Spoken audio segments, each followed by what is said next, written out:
something's different. I am changing. I don't know if I like who I'm becoming.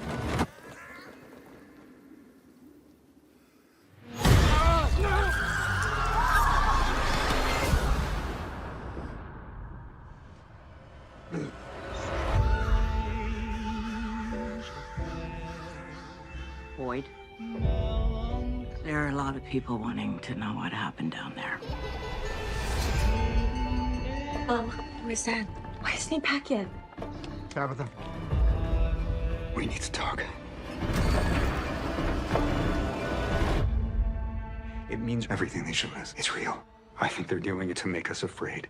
Well, then it worked. There is something ancient here. And it's feeding off our suffering, and it doesn't stop. We're losing. We're running out of time, and we still don't know the goddamn rules. There is no way to fight back against those things. Everything we've done, every sacrifice we've made, none of us are going anywhere. You think you're some kind of hero? You're a monster.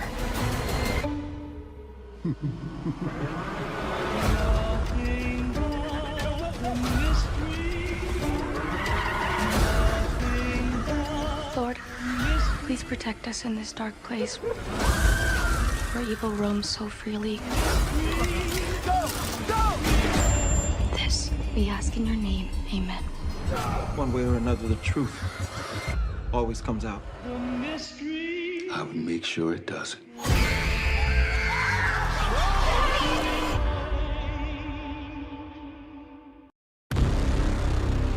We're running out of time, and we still don't know the rules. Everything here is impossible, but it's also real. Saving those children is how we all go home. There's something else here now. Something new. Your wife shouldn't have dug that hole, Jim.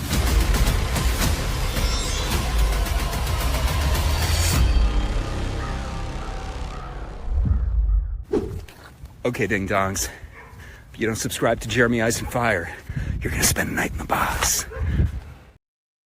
And welcome all to Fromville Hour on this very, very fine Sunday evening.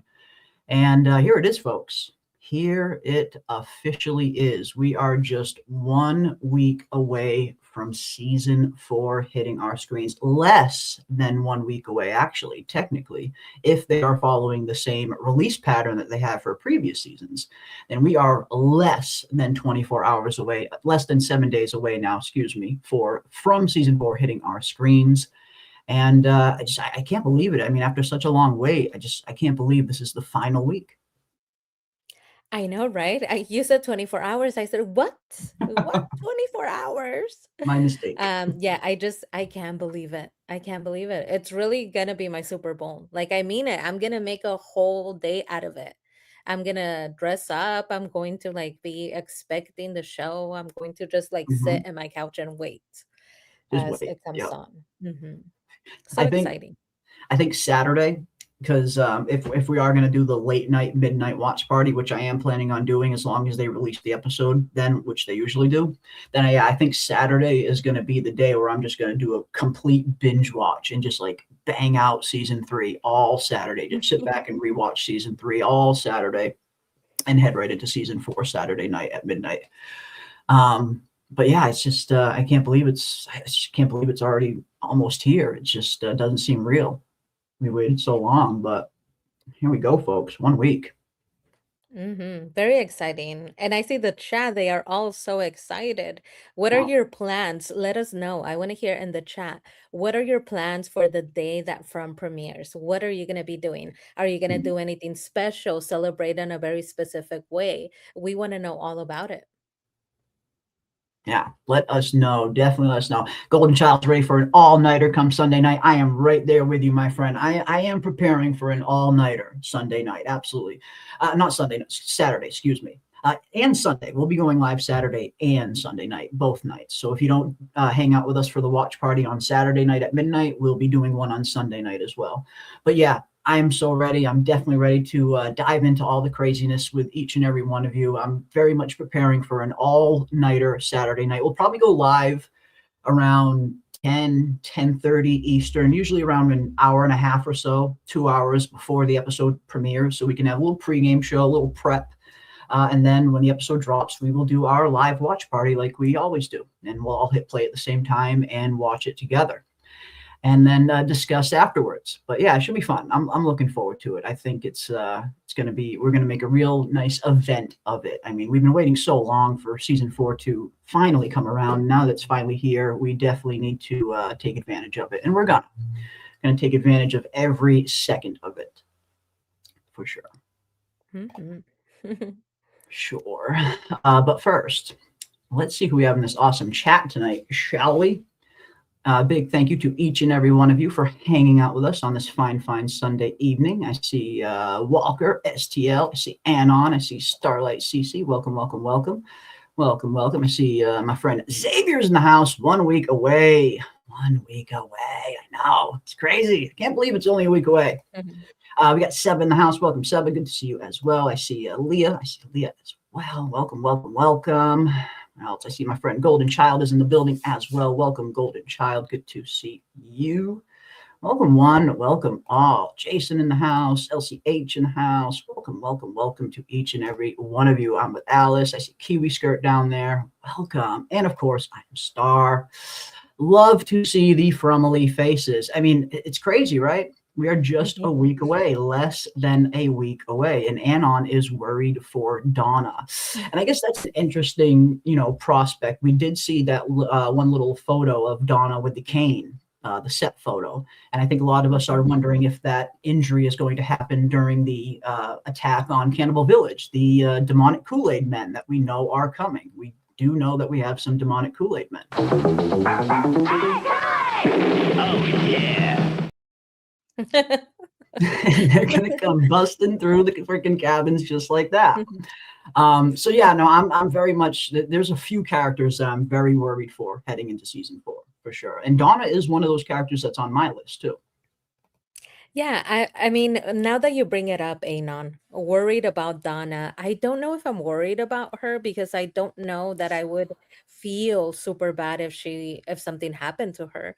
But I do know I would feel horrible for Boyd. So when you said worry for Boyd, yes, I'm terrified for my poor Boyd.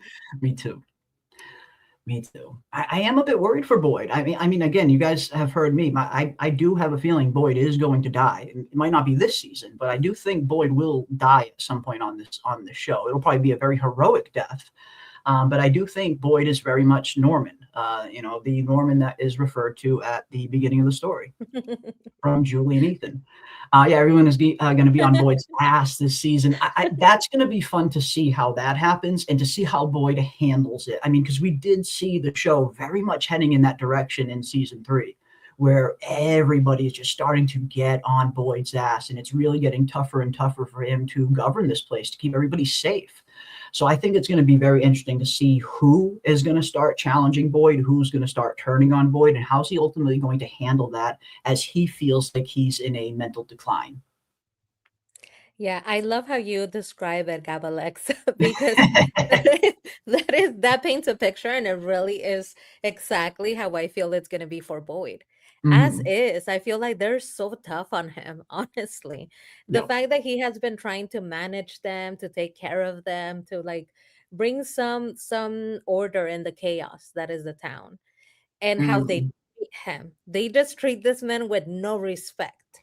And I think this season is going to be even more disrespectful than all the previous seasons. So I'm worried for Boyd.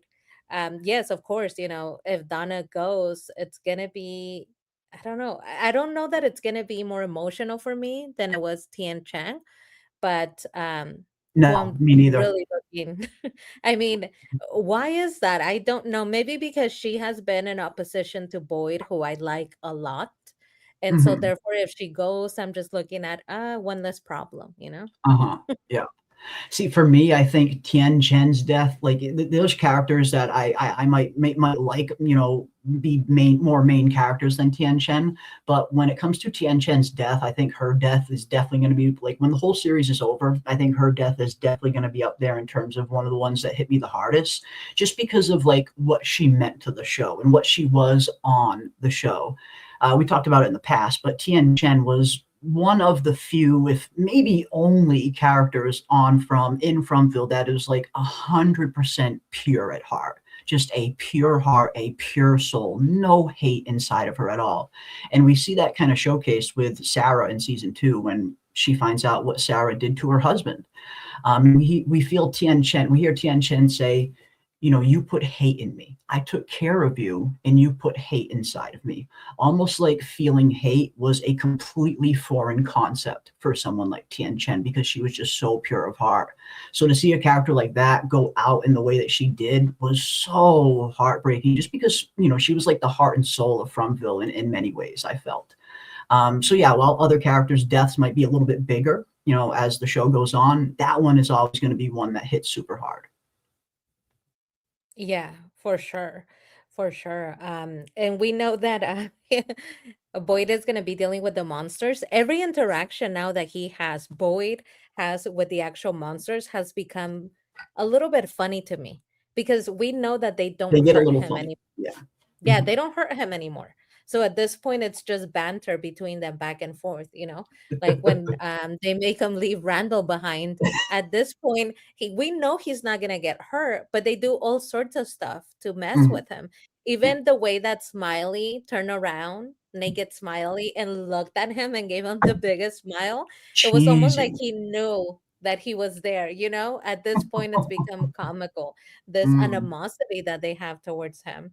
But totally, Boy is doing his best. That's what Yeah, I see. I he see is. he's just trying his best, and I know that we criticize him, right? Like, oh my god, he's not being perfect, but come on, he's dealing with a situation where it's difficult to keep your head on your shoulders, let alone make the perfect decision for everybody that everybody would Mhm. agree with. He really is trying his best. I don't see how anybody else, let's say we remove Boyd, because a Right. lot of people are turning on him. Yeah. Can anybody else actually do better? Who? No. Who could do No. better than Boyd? None of them can. Not a None. single one of them could have done even I'd even go as far to say not a single one of them could have done half of what Boyd did. Not even half of it. Boyd is 100% doing his best, and he's doing a far better job than anybody would in his shoes, at least anybody that's in Fromville right now. And yeah, I mean, the place that he's in, he still doesn't know the rules to this place. He still doesn't know exactly how this place works, but he's doing his best. He's learning as he goes.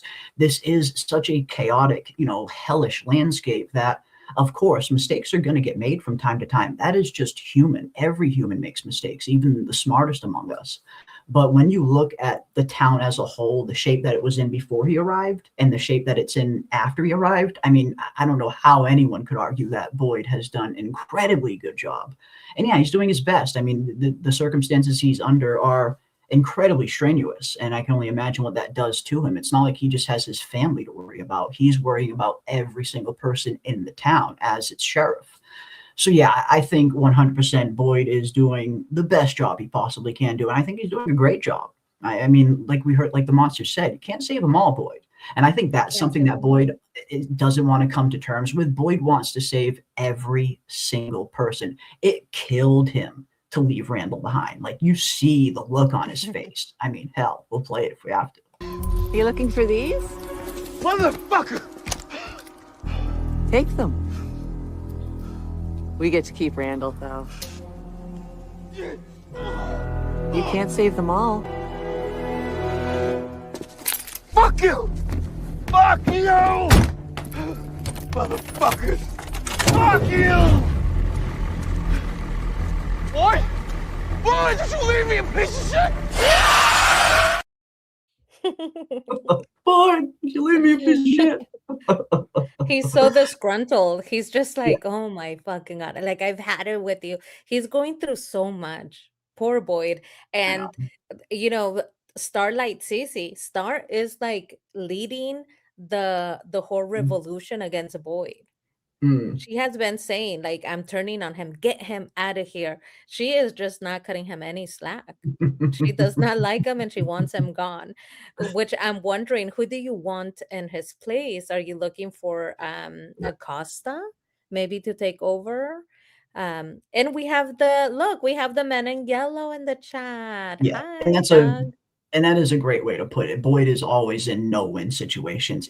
Neither choice is a good choice. It's a matter of what choice is the lesser of two evils kind of thing. And I think that's something Boyd is going to have to come to terms with this season. The fact that I can't save them all, but I'm going to try and save as many as I possibly can. And I think hopefully that's where his mindset is going to end up at some point in season 4. I mean, we really saw a change in Boyd where even he was judging himself Yep. harshly. He always chooses what is best for the majority of the people that he's leading. The Mhm. majority, right? He's Mr. Fish and Loaves. Exactly. And towards the end, the finale of last season, we saw that he opted instead to choose his family. Yeah. He said, listen, I don't care. You mess with my family. So at that point, he said, I have to answer for this at some point, and I'm okay with that. But I'm choosing my family this time. And where a lot of people would see that as the right choice, he still has such judgment about what he did. He feels badly about it. He feels like Mhm. that wasn't necessarily the right or the moral choice, where a lot of us, that's the right choice for me, to choose my family, to choose to Always. protect who I'm in charge of protecting. Yeah. My son, in a way, right? Because he was trying to protect Ellis. At that point, they Mhm. didn't really know if that was a baby inside Fatima or not. So when you look at it that way, he did not know yet if Fatima was going to give birth to his grandchild. Yes. He's trying to protect this baby, Yeah. right, from what could potentially happen. He doesn't know what it is, right? He doesn't Mhm. know anything that had been happening with Fatima eating rotten food or Yeah. Fatima, um, you know, her believing that that was not a baby. She didn't tell him any of that. He knew that she killed Tilly, but she didn't say, hey, I'm eating rotten food. And I also kind of dug my little fingers into the lady that Acosta killed. Mm. She didn't tell him any of this information. So as far as he knows, that's a baby. That's his grandchild. That is a good point. Like, he didn't really have any context for that. That's true. As far as Boyd knows, Fatima is pregnant and she's missing and she's in danger. That's all he knows. Fatima's in danger and my potential grandchild is in danger. So yeah, I mean, you can see why he went to the lengths that he went to try and get the information out of Elgin. Because yeah, I mean, this is his family. This is his potential grandchild. Maybe the only grandchild he'll ever have, that he's probably thinking. So yeah, I think it's he's doing as best as he can. I think he's doing a phenomenal job. There's always going to be some mistakes. There's going to be some collateral damage along the way when you're thrust in a situation like this. But I think Boyd has definitely received an A+ in terms of his performance up until this point. A+ for Boyd. Yeah, and I do see here Golden Child is asking us, didn't Boyd tell Randall leave no man behind? True, Yes, he yes. did, which Mistake. makes it even that more hilarious. Yes. This is the part that makes it hilarious for me because he tells him leave no man behind, Oh, he right? said that When to they're Martin, going, right? Didn't he say that to Martin? Like I it think was he Martin he says it said to. to He might Randall. say it to Randall too, but I know he says it to Martin when he first sees that Martin's a Marine. He's like, leave no man behind. I help you, you Oh, help yeah. me. But I think he might. I believe Golden Child Productions is really right on the money here because I remember that he said to Randall when they were going into this, this little project of theirs. Randall Boyd said we could switch places. You could go into the sheriff's station. You don't need to be here with me. And That's Randall true. tells him, "No, I want to help." Right? Yeah. He's very hopeful of that Randall. And I It is at believe times. just tell him leave no man behind, which makes it that much funnier when he leaves him Or he behind. leaves him behind. And I Randall know. screams, "Don't leave me behind!"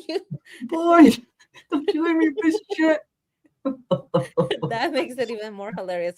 Oh, and then we get a callback to that because when they bring Randall, who is all lit up like a Christmas tree inside Colony House, the first thing he says when he launches at Boyd, who's trying to shut him up, is, "You left me behind. You said you were gonna leave me behind."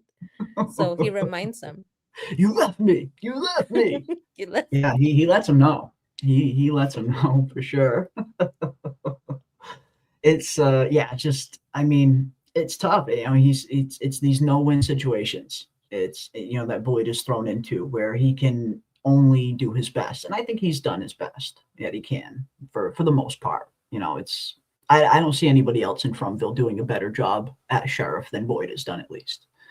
There, he's their best hope of getting out of there, I think.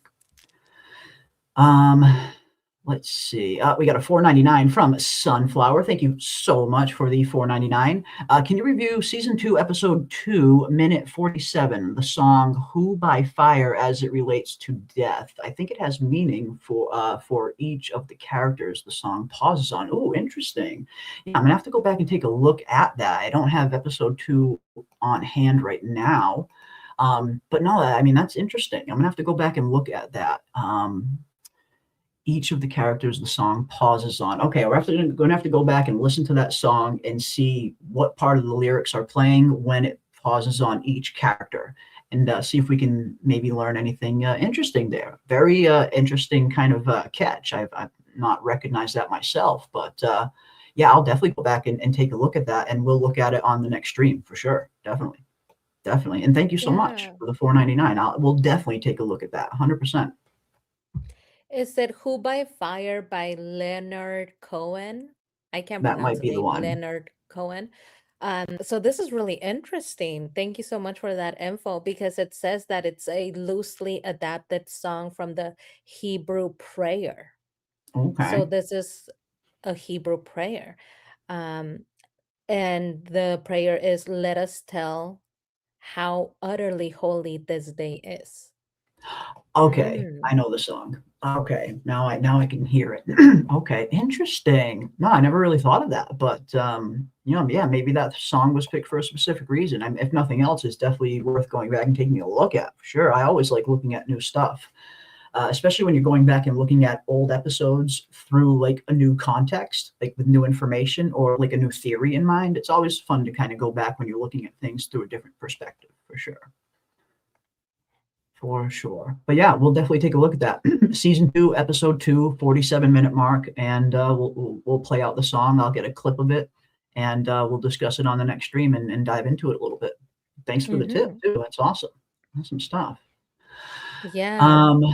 Love it. There is a short, like a short little description, Jeremy, if you want to go through that, of what it's about. Yeah, Just absolutely. so that we don't completely pass by in the super chat. No, I love that. Let me Absolutely. read this to you, and maybe you could tell me how it might fit into From.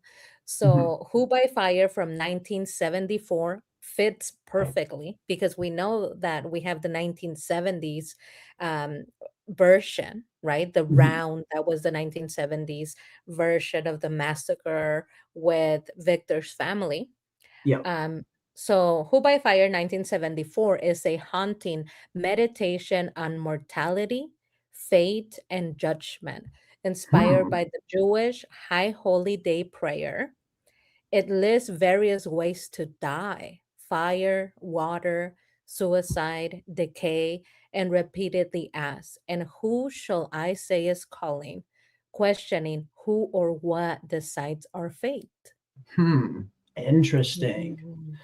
Interesting. Fire, water, decay. I mean, we have seen some of these things represented on From. I mean, decay especially. Season 3 was pretty much all around decay. We saw the decay of the food shortage. We saw what was happening to all of the food. It was literally decaying.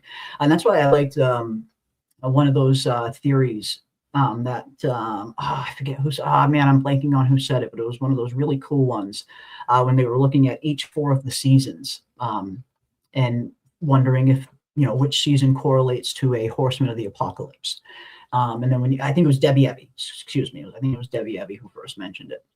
And I always thought that was a pretty interesting concept because when you take a deeper look at some of these seasons, you can see some pretty interesting representations of some of those horsemen. Like season 3 was very much the pestilence season. So I always like little stuff like that makes you kind of look at the show through a different perspective. So yeah, I'm gonna have to dive into that song and research its meaning a little bit deeper and really really kind of form a theory around it. I love it. You know what? Just reading that just felt so spooky because when you think about the meditation, I'm learning all about this. So thank you so much for letting us know. Mhm. When it comes to the meditation, the prayer that it's based on, the prayer is a mantra as to the upcoming year, saying who will live this year and who will die. So it really invokes the whole philosophy of memento mori, of saying before we begin the year, let's go ahead and meditate on the fact that some of us will make it through and some of us will not. And so I think that that's quite special to begin your year by asking yourself, have I meditated on the fact that life is death, that I could die at any moment, that nothing Mhm. is guaranteed, that there's 100 billion ways to die, and that Yeah. it could be me, right? That Mhm. I don't decide. It reminds me of Que Sera Sera, which is the song, Mhm. the title song of From, because Yeah. in Que Sera Sera, it has the same, it evokes the same idea. It's Mhm. gonna be what it's gonna be. Whatever You happens, don't happens. really, Yep. the idea that you don't have a lot of power or control and the fate that will come to you, which is, predetermination, something that Jade has brought up in the show, saying everything is predetermined. We didn't really have a choice. We would Mhm. always end up here. And Yeah. the song and this prayer is saying, you, while you are the subject of what will happen, you don't have any control Yeah. of whether you live or you die, which is really spooky. If you think about it, I totally It agree. I is. think that's true. It is. I mean, it's like it's your story, but you're not the one writing it, essentially. And yeah, and in terms of heading into season 4 and season 5, in terms of death being around every corner, it does seem like we are getting into the beginning of the end, which things are probably going to start getting a lot more dangerous. I think we're going to see a lot more characters start dying off. At least we should, anyway. So yeah, no, I think that's super interesting. And again, when you look at some of the music that they've chosen for this show, a lot of it does look very deliberate for certain scenes, whether even if it's just to invoke a certain mood or a certain tone, even if there isn't like a super deeper meaning, it seems like a lot of the music is very deliberate to invoke a certain feeling, a certain tone, a certain aesthetic for certain scenes. And I've loved that about From. I feel like From has had some of the best music for a TV show. Like I love the playlist that they put together. It's such a freaking good playlist. But no, I think that's super interesting. I think that's super interesting. Who by fire? Yeah, as it relates to death. And I do think a lot of death is on the way in season 4. Yeah, it is. And it makes me think about From on the bigger um stage, world stage, that is From. We think about Mhm. these people that are trapped in this place where they didn't have a choice. They were going on a trip, driving home. Others were, we get all sorts of reasons why they were on the road. But what they Mhm. all have in common is that they end up in this place by no choice of their own. Yeah. In reality, when you look at life, at our own life, the same metaphor can be applied to us. Mhm. We ended up here living, existing through no actual choice of our own. We were brought in here, all of a sudden we're alive, but the choice was not ours. And now we're trying to figure out purpose. We're trying to Mhm. figure out, why are we here? What are Yeah. we supposed to do? What is the purpose or the meaning? What is this, right? What is life?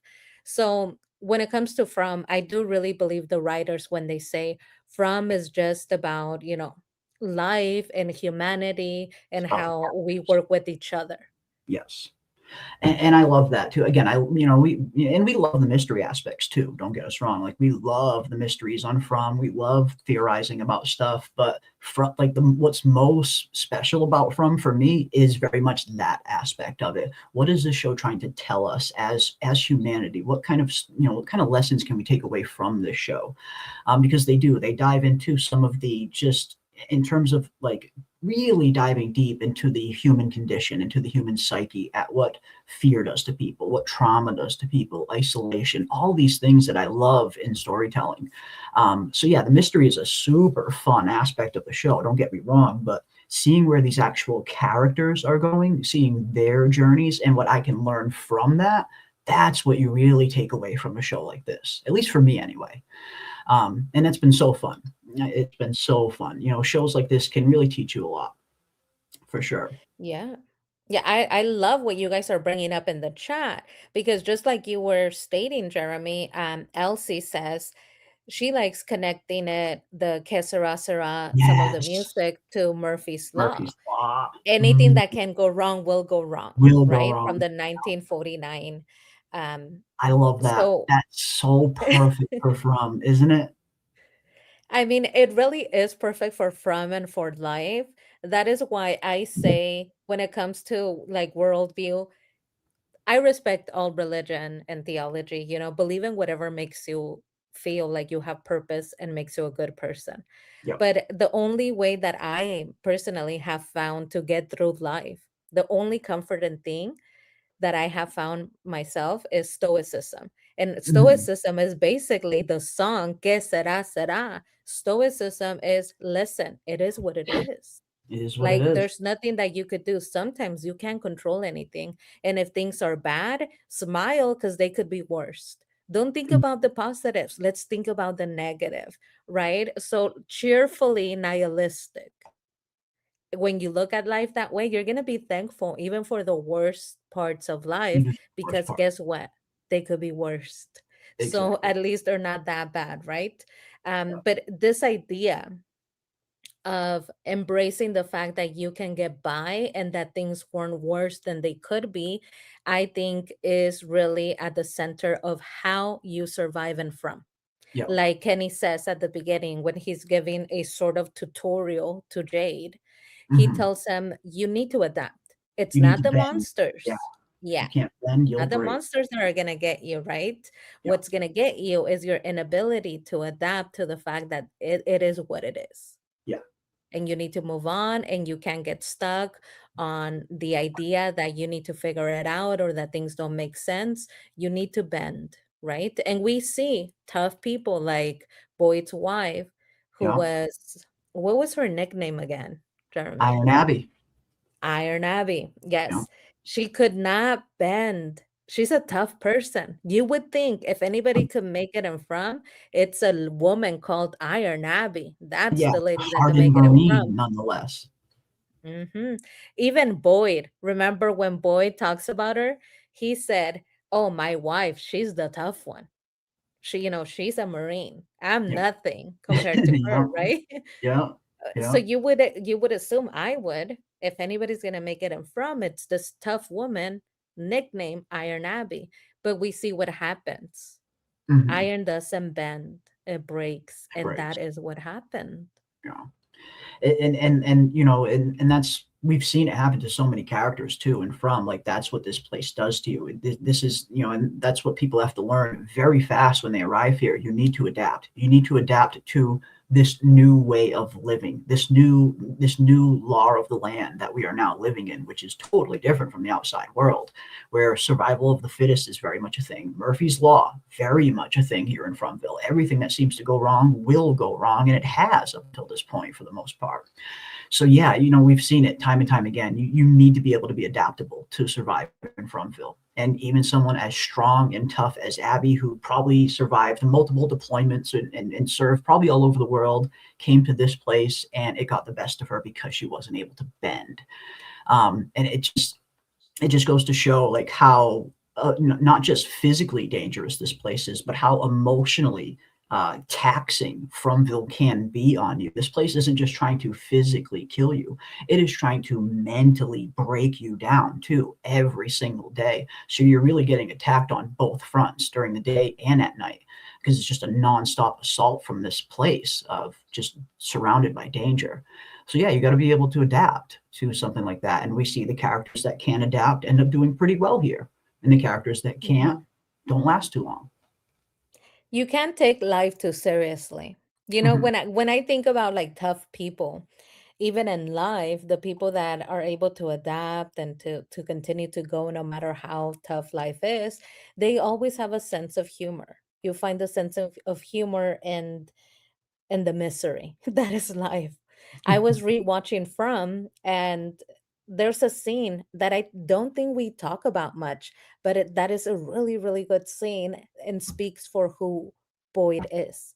So you probably will recall the scene when I describe it, but Boyd is freaking out because he thinks that he has Alzheimer's and that he has dementia. And he's consulting with Christy. Christy goes in to visit him. He takes off his shirt and she's looking at all of the wounds that he has and bandages him up. And the whole while she's trying to say, Boyd, you really need to stay off your feet. Boyd, you need to let me check you out. Boyd keeps saying, I'm fine. I'm good. I'm totally good. Leave me alone, right?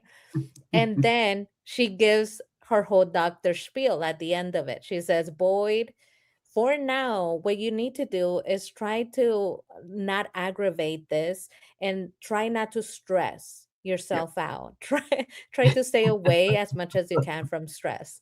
And Boyd, this is like he's been through hell. Okay, he has been through hell in a basket. And he starts laughing. He starts laughing, and then she starts laughing with him. And then you see Boyd and Christy, and they're just laughing like psychopaths. And Boyd is like, I'm sorry, but the idea that anybody could try to keep away from stress in this place is hilarious. And they realize, like, this is so funny. He has a sense of humor. That is why he survives. That is why he's been able to make it through. No, that's a good point. I mean, if you're able to, even in the midst of all this craziness, if you're able to kind of just take a minute and just laugh at the absurdity of, of a statement like that, of like, oh yeah, I'll just go and take some time off and, have a stress-free nap.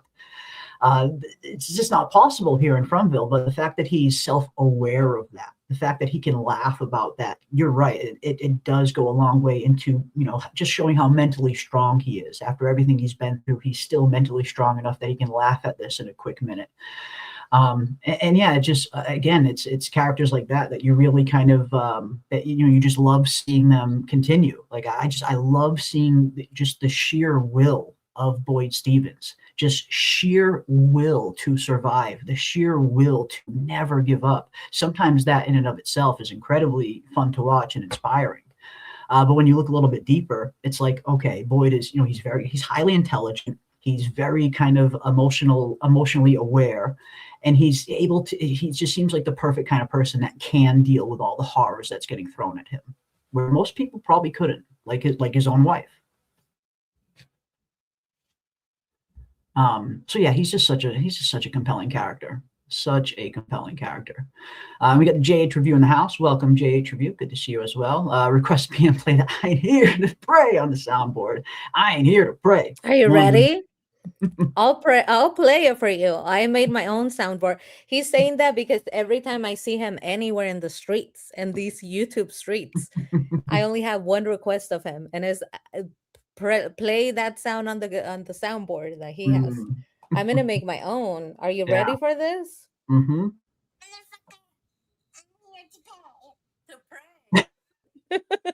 That's an Ankui child.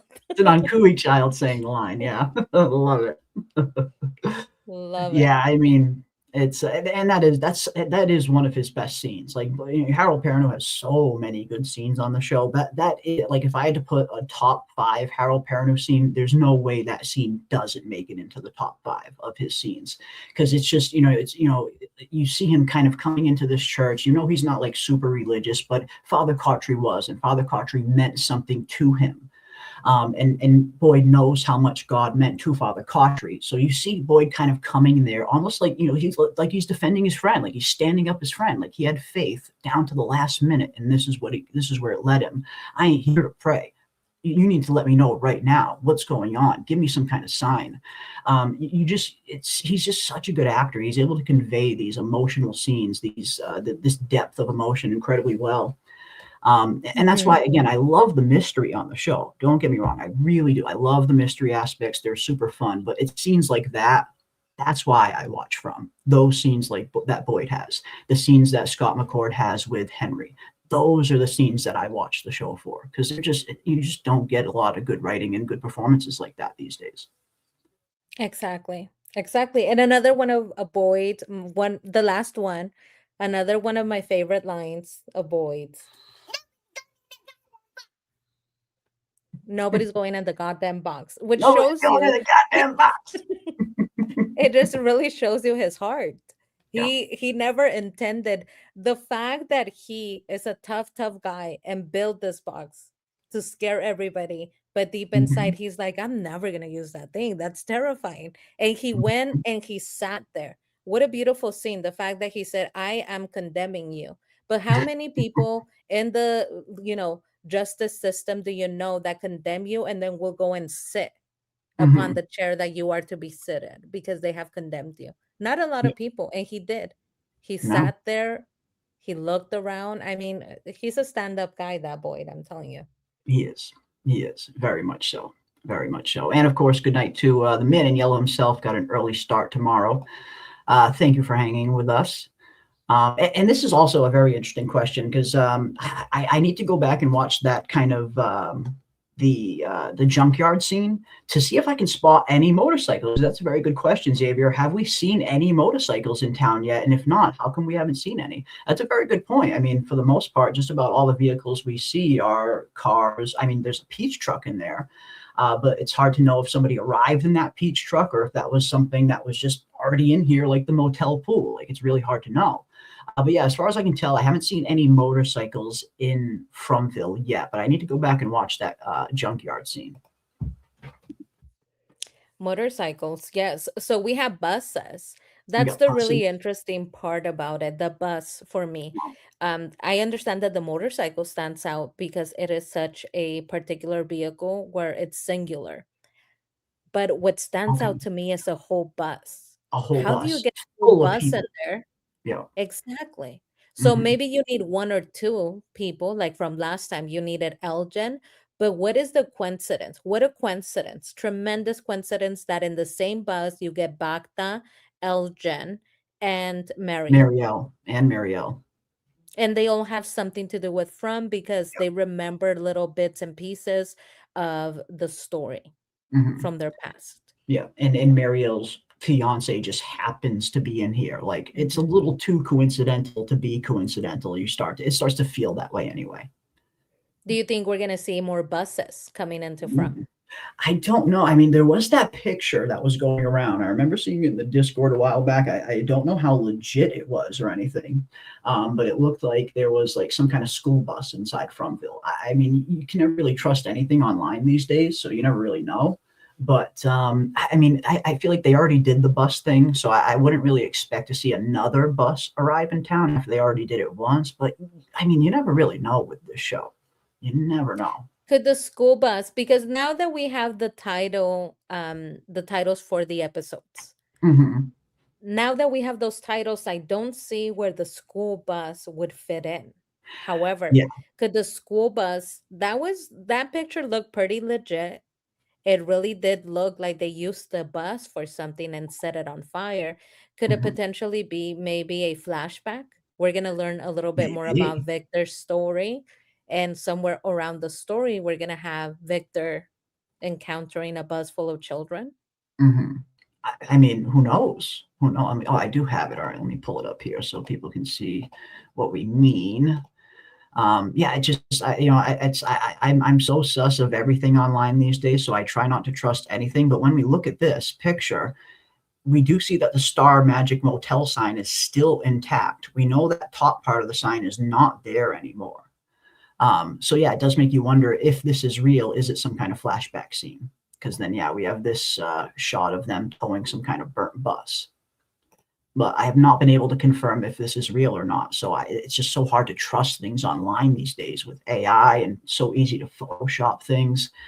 I don't know. I don't trust it personally, but it's interesting if nothing else, I guess. Mm-hmm. Interesting if Yeah, nothing I'm else. thinking maybe a flashback. That looks like Eloise. I don't know why, but I just keep thinking maybe we're gonna see where Eloise went, right? Mhm. I like what the chat is saying though. We left off with a lot of new information, but one of the things that's stood out to people and people are now remembering is that Victor let us know he's out of peaches. The He's peaches out of finally peaches. ran out. Yeah. This is true. This is true. Victor is out of peaches. And, I mean, how the peaches lasted however many years to begin with is impressive in and of itself. I mean, yes, we did see the peach truck, and maybe that thing was just loaded. But yeah, I mean, Victor's out of peaches now, and I remember when that first popped up, people thought that that might have some kind of deeper meaning, like things are going to start getting really bad now that Victor's out of peaches, and maybe it will. But if it does, I think it's more just coincidence. But no, he is out of peaches, and I guess it'll be interesting to see how he handles that. Victor, that's been, he does, I believe he does say that's like one thing that's always been the same here. There's been one thing Mhm. that's always been like a constant for him in Fromville, and that was the peaches. So yeah, them being gone, that's a big moment for Victor. It is. Yeah, so that reminds me, talking about theories, you guys, it reminds me that one of the theories that was going around that I thought was really interesting back when people were pinpointing, to this day, some people pinpoint Donna as nefarious. A lot of people were theorizing, and I really liked it. I thought it was very creative of a theory that Donna was somehow drugging Victor with the peaches, that she was putting something into those peaches that she was giving him so that he wouldn't remember. He couldn't remember the entire story. And as the peaches were running out, he started to remember things. And what a coincidence. He's out of peaches, and all of a sudden he's remembering things. I mean, it's an interesting theory, if nothing else. Very interesting. But yeah, I don't know. I think it's gonna be fun to see what else Victor is gonna start to remember, and if the peaches have anything to do with it. Maybe Star is right. Maybe the whole mystery is centered around the dang peaches. Maybe that is it. Maybe that is it. Yeah, he could have complained that his dad didn't bring any peaches. That's true. Very true. I mean, his dad did come here from the real world. The least he could have done is brought some peaches. Am I right? Or Tabitha. Tabitha knew she was probably going to be coming back to this place. She probably knew Victor was just about out of peaches. She couldn't bring any. Shit. Exactly. Uh, After he gave her snacks too. After he He's like, gave I her, packed you a lunch. like, I literally gave you stale cookies in the peach truck, and then I packed you a whole lunchbox. Like, come on, Yeah, exactly. bring some peaches back. Yeah, good stuff. Good stuff. Yeah, I need some peach trees in from. Yeah, I mean, with all the peaches that unfortunately they have canned peaches, so unfortunately they couldn't plant a peach tree, but a peach tree I'm sure would do Victor very good, for sure. But yeah, I think it's gonna be yeah, and we saw the wallpaper at his house also with the peaches. Indeed. Indeed. Yeah, it's going to be interesting. Again, Victor is one of the characters that I'm most fascinated with. I love the acting from Scott McCord. I think he's just such a phenomenal actor. The way that he's able to get into the mind space of this character of Victor, and the way that he's able to portray that level of damage, that level of trauma, that level of fear. And especially when you see how just like a completely normal, cool, down to earth guy he is. The actor, it's just so incredible seeing him slip into this role. It never ceases to amaze me what Scott McCord does on the show. I cannot wait to see what Victor does in season 4. I think he's going to be really fun. Really, really fun. Yeah, exactly. I really wish I have a sense that Victor is not cut out for the real world simply because he's lived there so long that, like you stated in the past, this is his home. This He's is home. probably not going to make it out. Yeah. If I anybody has to be left behind, he probably will choose himself as tribute, right? Mhm. He Yep. knows what it's like to live there, but he doesn't know what it's like to live in the real world. He doesn't Yep. remember anymore. But part of me does want Victor to get out into the Me real too. world, Me too. right? If I If had been anyone left in the real deserves a world, happy ending, it's Victor. yeah, every day would be trying a different peach item, peach cake, peach cobbler, peach ice cream. The world would be so amazing for him, especially because technology, when Mhm. the Matthews go in, is the 2024. Yeah, 2024. 2022. So 2022. Mhm. So when the Matthews go in, Ethan has an iPad already. Yeah. So the world would be so different for Victor. When Yeah. Victor went into From, cell phones were not even a thing. Yeah. Yeah, we get Now that there's one iPads and scene. all sorts. And we even get that one scene where Ethan is telling Victor about the internet. He's trying to explain to him what the internet is, and Victor's like, "No way!" It's such a fun moment between Victor and Ethan, because you tend to forget that sometimes Victor really is kind of a 10-year-old kid trapped in an adult's body. So when you see him and Ethan having this kind of conversation, Ethan's telling him about the internet, trying to explain it, and Victor's like super amazed, like he's never heard of anything like that before.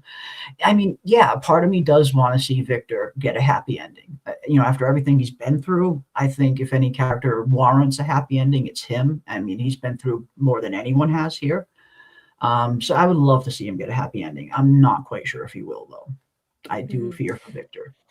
This makes me think about a question that I have.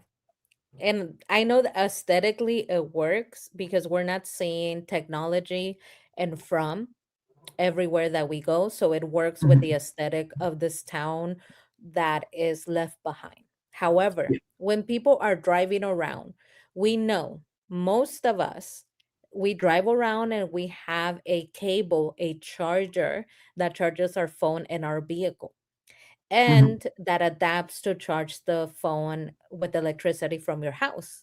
Yeah. They have cell phones. Little Ethan even had an iPad. Why is it that they don't? Maybe it doesn't work. You can't make phone calls, and I understand that. Yeah. But he could still play games on his iPad if he charges that iPad in the house.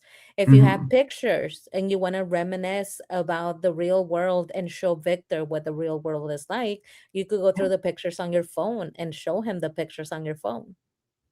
You know, Yeah. you could go through Mhm. messages. Why is it that as soon as they get there, their phones are just left behind? They I'm don't not even sure. keep them. That just doesn't make sense to me.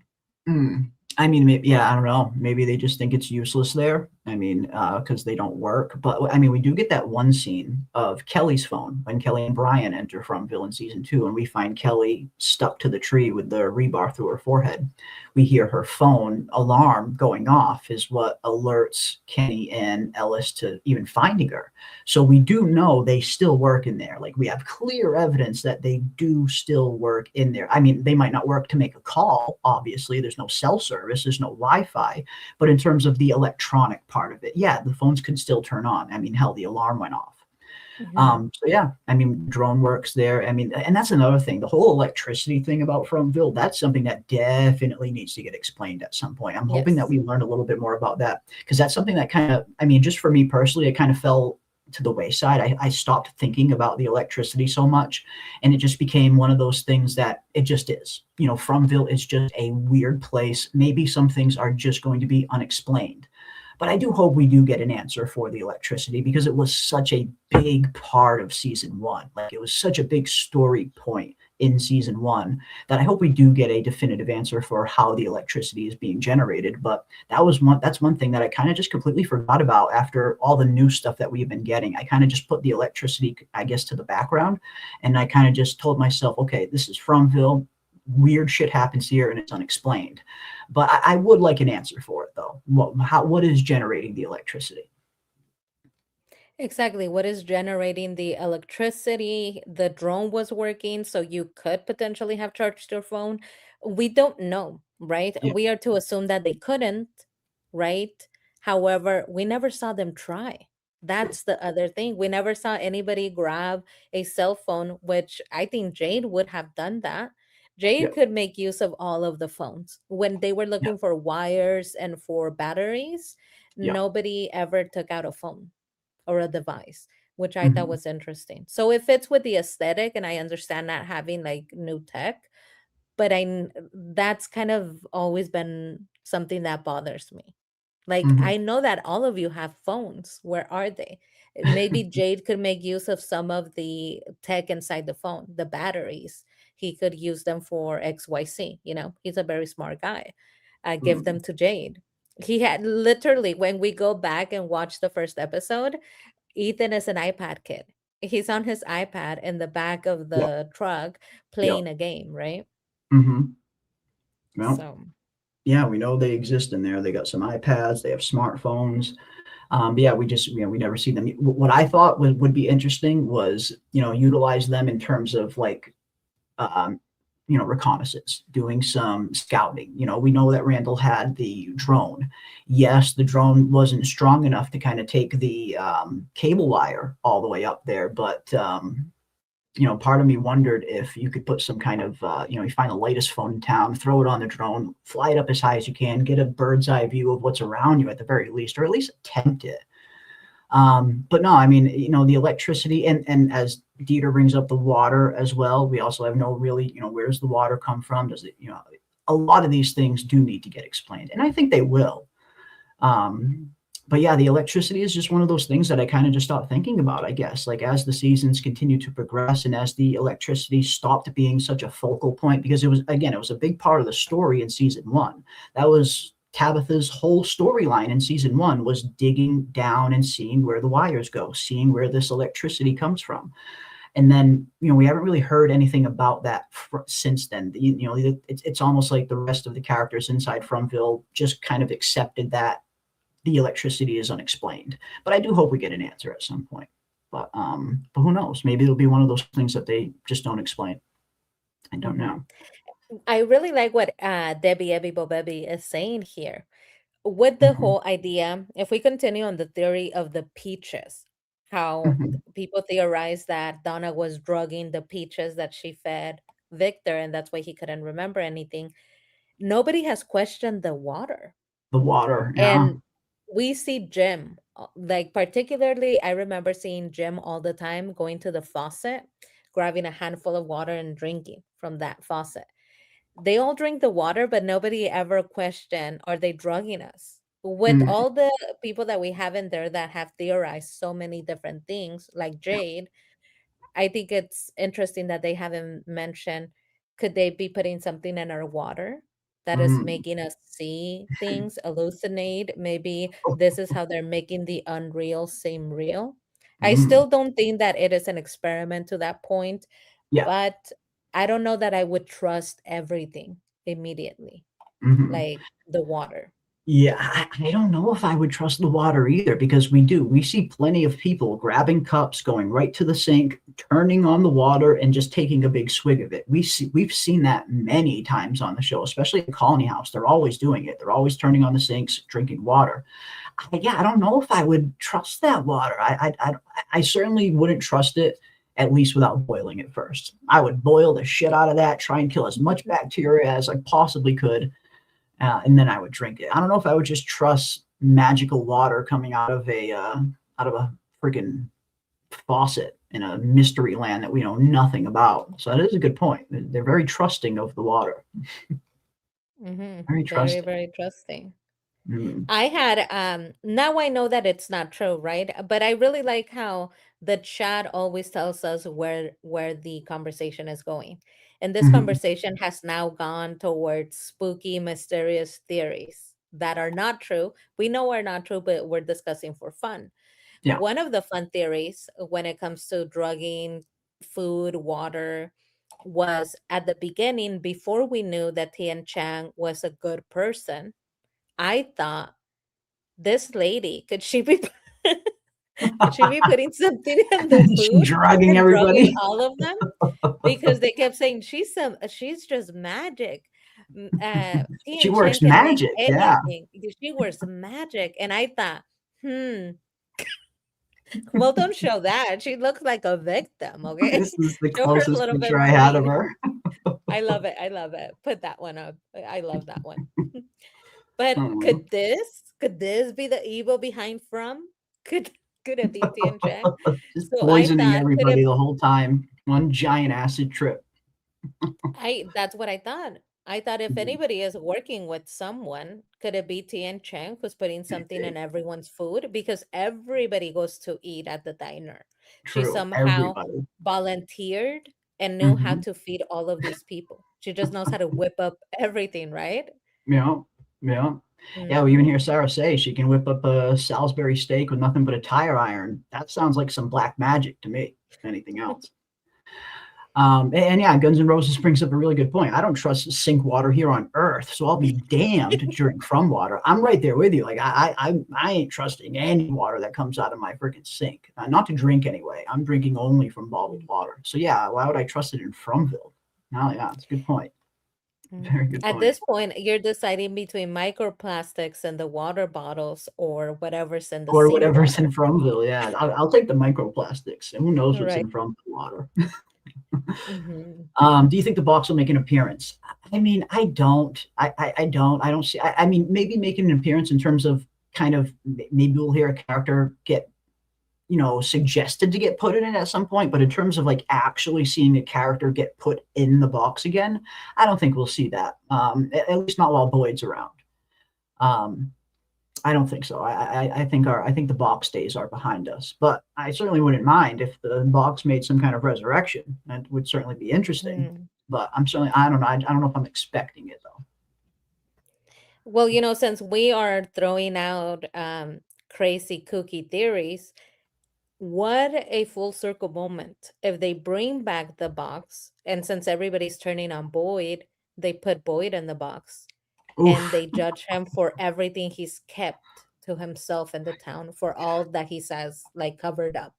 Because he Damn. has covered up a couple of things, right? So he's covered up for Sarah, now for Fatima, some murders in there. What about if who ends up in the box is Boyd? Oof, that would be rough. That would be a rough, ironic, terribly ironic twist of fate, considering like Boyd's stance, considering Boyd was the one who built the box. He put someone in the box, and then he took this very hard stance against the box for his story to end with him ending up in the box. Oh man, talk about just cruel cosmic irony. So cruel. So tragic. And I wouldn't want that, Joyce. I do not want that. There's nobody I like more than Boyd. Boyd is my ride or Boyd and die. Victor and Jade. Gonna stick by Boyd no matter what he does. Yeah. But I just thought, if people are turning on him, what are they gonna do to this man? We know that you can't really count on Ellis to hold the mob back. Not at all, right? Yeah, the fans would rage. Fans would rage if Boyd got thrown in the box, for sure. Again, I think Boyd's will die at some point. I don't think it'd be that way, but I do think Boyd will probably die in the final season, saving everyone. But that's going to be, I think that'll be a death that hopefully a lot of the fans will enjoy and appreciate, seeing Boyd kind of go out in this heroic sacrifice type way. But who knows? I guess we'll see. Now that we are heading into what could potentially be the final 2 seasons, plot armor is going to start to get thinner and thinner and thinner as the story goes on. Like we're going to start seeing, I imagine anyway, we're going to start seeing main characters start to drop. So it'll be interesting to see who makes it and who doesn't. Who's going to make it? But speaking of Fromville and making it, we saw this the other day. I'm sure some of you have already had a chance to see this as well. But From put out an interesting crossword puzzle. This came directly from the official From MGM account, and most of it's pretty easy to fill out. But I figured we'd go through this and see if we can see if the chat can solve this and see who gets some of these answers right. And again, a lot of them are pretty easy, but we'll start with the down ones and then we will go to across. So starting with 1 down, it is 1, 2, 3, 4, 5, 6, 7-letter word, insect that Nathan was afraid of. Pretty easy. I think we know that one. Yeah. What was the Cicadas. cicadas? Indeed. But is it plural or one? So cicada, cicadas. S with an end. S on the end. Yes. Plural. So one down is cicadas. Okay. Up next, we have 3 down, which is a long one. And this one is Miranda's creation. 1, 2, 3, 4, 5, 6, 7, 8, 9, 10 letters. This one is, I mean, it's once you kind of see, it fits pretty easy, but this was one of the only ones that I had to kind of stop and think for like 2 seconds on. But yeah, what is this next one? Oh, it looks like the chat is getting it. Yes, bottle tree it is. Again, these are very, I'm hoping that if they put another one of these out, they make it a little bit more challenging, because a lot of these questions, they're pretty easy for us. The people like us that are like super dedicated to the show, that almost know every single episode like the back of our hand at this point, we could answer these in our sleep. So hopefully they come with something a little bit tougher next time. Challenge us, MGM Plus. We want something a little tougher next time. This was way too easy. I was thinking it can't be that easy. I was like, Victor, Miranda's creation, Victor. But next we have 4 down, another pretty easy one. What means remember? I think we all know that one. Ancui. How dare they? Of course it's Ancui. Yeah, I see what you mean. Jeremy. They're they very need to step it up. It's like it's almost insulting. How dare It's you? almost We know insulting. what Ancui is. It is. It's almost insulting how easy it is. Good point. Very good point.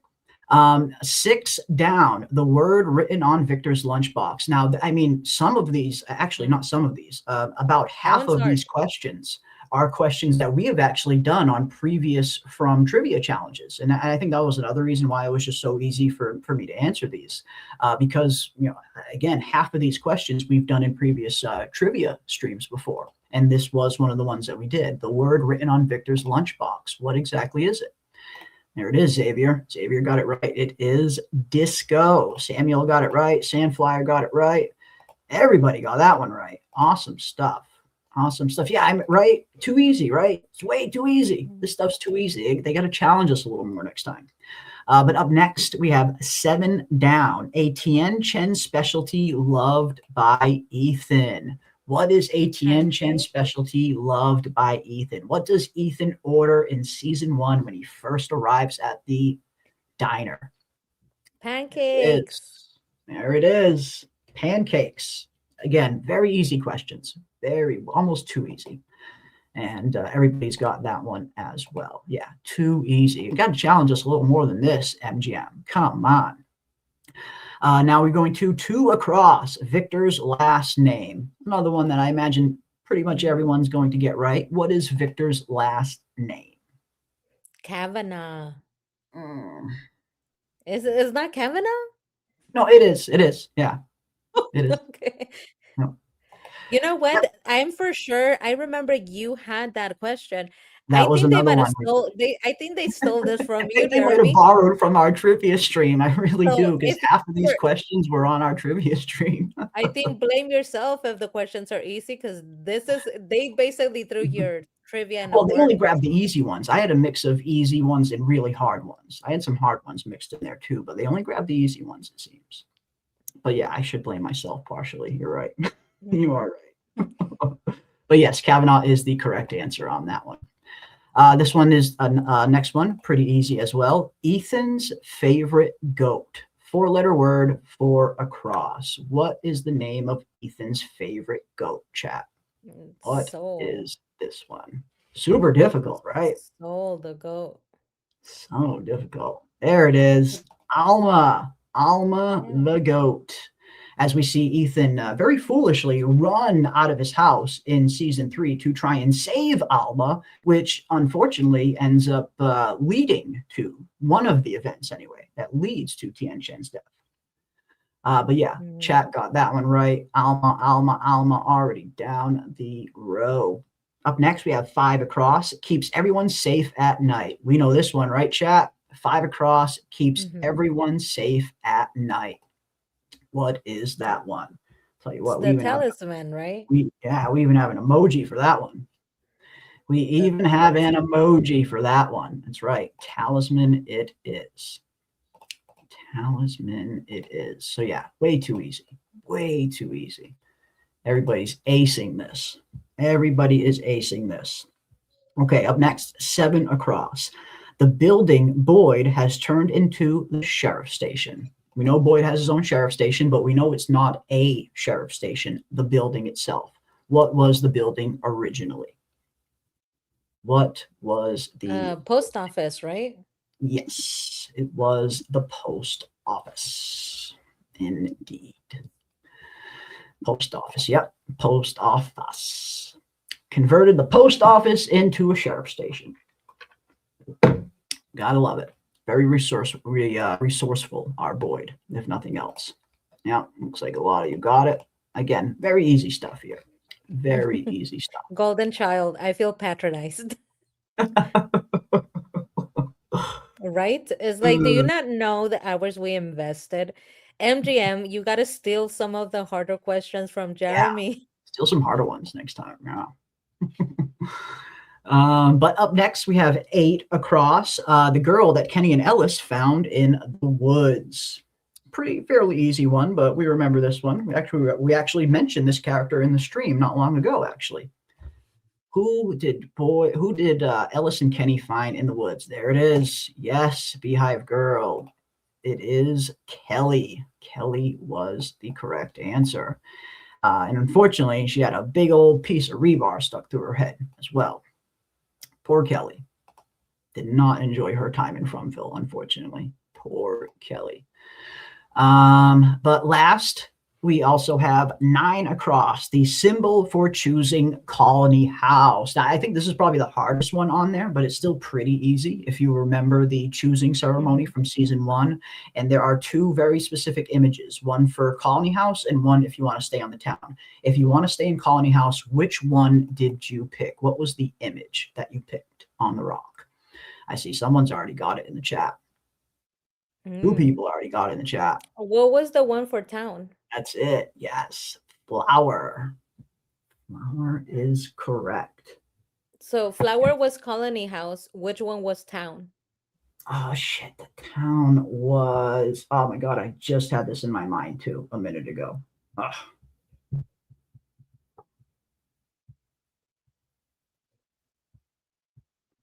Just the rock says.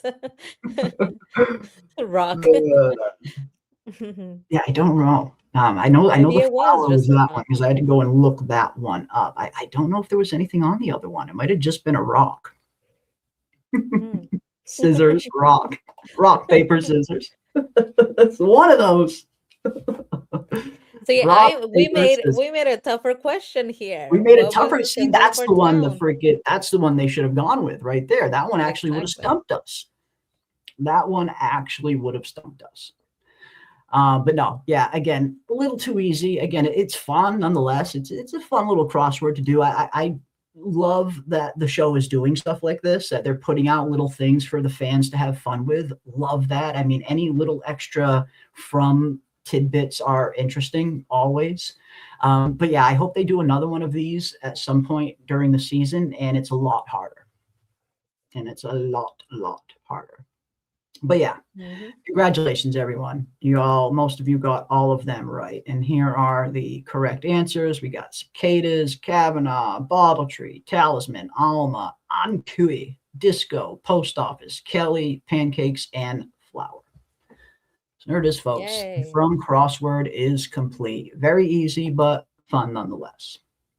And congratulations, guys. You guys nailed it. Guys absolutely nailed it. Yes, like so dumb. Like, just say where you want to go. I mean, it is true. I mean, they do make this whole big kind of ritual and ceremony out of it when it could have been a lot simpler. Just say, hey, where do you want to go? Town or Colony House? It's that simple. But, sometimes making ceremonies and rituals out of these things I imagine maybe it gives the town a sense of normalcy, a sense of kind of, having a way things are done in town. Normalcy to it, I guess. But yeah, I mean, Mhm. it could be a lot simpler. Just say, hey, where the fuck do you want to stay? Where you want to go? Where you Yeah. want to go? Jeremy, Mhm. question for you, Jeremy, here in the chat. We're quizzing you. What type of beer was Henry drinking when we met him? Oh, He had a little jeez. six pack. Oh, no. Was it Coors? Was it I a little don't six pack of Corona? Was it? What It was was it? Coors or Corona. One of the two, I think. I think it was Coors or Corona. I think. I don't know. I'm not a drinker, so I certainly wouldn't notice stuff like that myself. I am not a drinker myself. The But chat says it was Pabst. Pabst. Oh God, it was. Of course, Henry would be drinking something like Pabst. That's hilarious. That is absolutely hilarious. Henry's another one I worry about. I don't think Henry's going to make it out of season 4. I think Henry's time has reached its limit. But yeah, Pabst. Fucking Henry. Let's see. I want to see a flashback of when Clara arrived, Donna arrived, and Dale arrived. Game over. I mean, I would love to see that's one thing that I would love to see on the show. I know they kind of have hinted that they weren't going to be diving like super deep into flashbacks in terms of like what the people were doing before they got stuck here in Fromville. But yeah, it would be nice to see some of the just the entrances. Like what did Donna's entrance look like? And I know Donna's entrance has been questioned by a big portion of the fandom for a very long time. Still to this day, there are a lot of people that don't believe Donna's story, that the story she told about how her sister got killed, what happened. So, some people just don't believe her. So if nothing else, it could kind of answer that if we ever got some kind of flashback, but I'm not expecting it. Yeah, Donna lied about her arrival. A lot of people think Donna's a liar. Why? Okay, so there's been a couple of reasons as to why people pinpoint that she lied. Some Yeah. people say there's no way she would have a picture of her and her sister. Yeah. Maybe that was her lover. And she is just from a generation where she wasn't comfortable admitting, oh, I was Could be. traveling with my lover.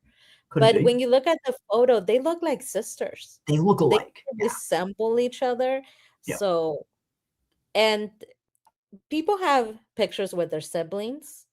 I don't see why, you wouldn't have a picture with your Yeah. sibling, especially when you are a hunter or a fisherman, fisher girl, fisher woman.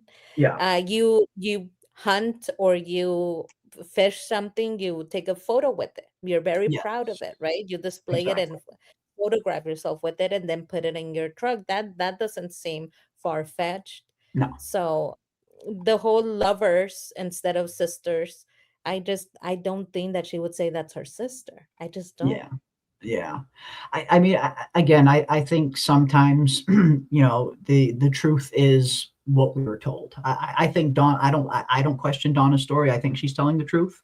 I totally understand like some of the stuff that people have pointed out in terms of it being a little sus. Like there's definitely something there to it. Like people have formed theories around it for a reason. But I think she was telling the truth. I don't think Donna was lying. I think Donna's just Donna. Just good old Donna. But I could be wrong. I could be wrong. I very well could be wrong. I don't think Donna lied. I think her sister's death was odd, though. Maybe Man in Yellow did it. Ooh, interesting. Yeah, I don't believe her. We haven't seen them kill like she said. Yeah, that's what a lot of people had a problem with in terms of the ripping off the face. Because we haven't really seen the monsters do a whole lot of that. Like, yes, we'll see some claws in the face every once in a while, but we haven't really seen a monster just outright skin a person's face. It's usually kind of located to the chest cavity area where they kind of dig out the organs. So I think that was one of the reasons why some people questioned her story, because we haven't really seen any of the monsters like outright skin people's face before. So some people don't trust her story, which is understandable. Yeah, I mean, but I think she's just yeah, she just seems to be, basic Donna, but I would like maybe after the show wraps up, if we could go into a couple of stories, the background, because some of the characters, there's so many of them, could be interesting to look at them. Like Clara, I really do want to know more about her. She seems to be very sweet. She seems to be very helpful and a very sweet girl. When she Mhm. is at the diner leaving a letter of condolences, some flowers for Kenny or Yeah, the Chang that was family, nice. which at this point is just Kenny himself. She seems Mhm. very sweet. She seems like a sweet woman, a helper. So I would like to know more about her, more about Sarah, definitely more about that relationship of that Sarah was running away from. Mhm. And Bagda. Bagda said that she had just got a degree, but doesn't tell us in what. What was her degree in? What was she doing, right? Does she have any skills that we could use to solve this? We still don't know. We know that she was driving and she said this was her last ride, but doesn't tell us what she specializes in. So I'm wondering because she's gonna take over the diner. We know that much, but we don't know where her specialty is. Um, but yeah, do you want to try my questions next? Yes, absolutely. PM has prepared some very some from related questions, and we'll see how many of us can get some of these right. Okay, Absolutely. let's see. So we're gonna do guess who Ooh, said the line. Now, a okay. lot of the iconic lines are not gonna be in here, okay? Because a lot of the iconic lines, we talk about them all the time and everybody knows them. Everybody knows the iconic ones. So we're gonna do some random, just super random lines from the show. Oh, They're not okay. gonna make much sense, but let's try it, right? I thought Okay. better than doing, our usual. All right, here we go, chat. Who Okay. said this line? Who said this line? Let's start with our first one. So guess who said the line? They're saying, let's get out of here. And this is the reply. No way. There's no going back. We have to go through. So in Ooh. response to let's get out of here, their I, answer, no way. There's no going back. We have to go through. I know who this one is. I know who this was. Someone in the chat We're has it. getting. Mhm. So Bill Chill says, Kenny, did he? Let Yep. me see. And we got John's Schaefer saying Victor. I think So that's the lots of right one. Victors. Yes, I imagine this takes place season 2, episode 1, when Victor and Tabitha are in the caves. We have what Randall, Golden Child says Randall. Victor to Tabitha, Papa Socks is being very specific here. Mm. And Elsie, Victor talking to Tabitha. Oof, a lot of Victors. Or Victor's father in the tunnels. Yes, that's a good one too. That's a good one too. Victor's dad in the tunnels. Mm.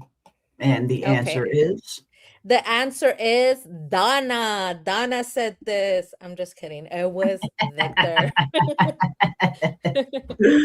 So this is Victor when she's saying, Tabitha saying, no, no, no, let's get out of here. Super loud, by the way. she She's just like super wouldn't loud stop. saying, she would not stop. She's like, She no, just no, no, wouldn't let's stop. get out of here before they wake up. Like screaming. He's like, no way. There's no going back. We have to We go have through. to go through. Good stuff.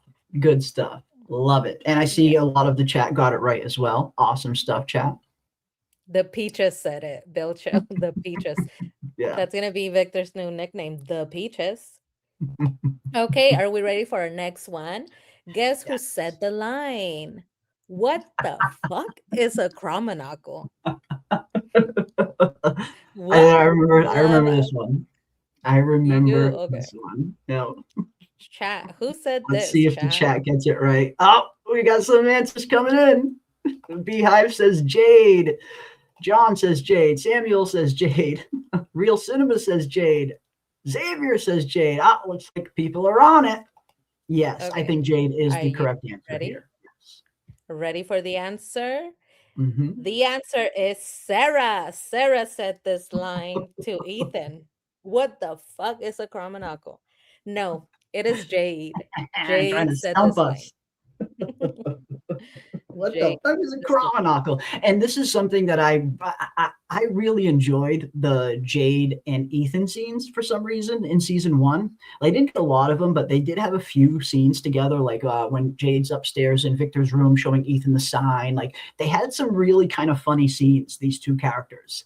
So I wouldn't mind seeing some more banter there between those two. But yeah, Jade is correct. Good stuff.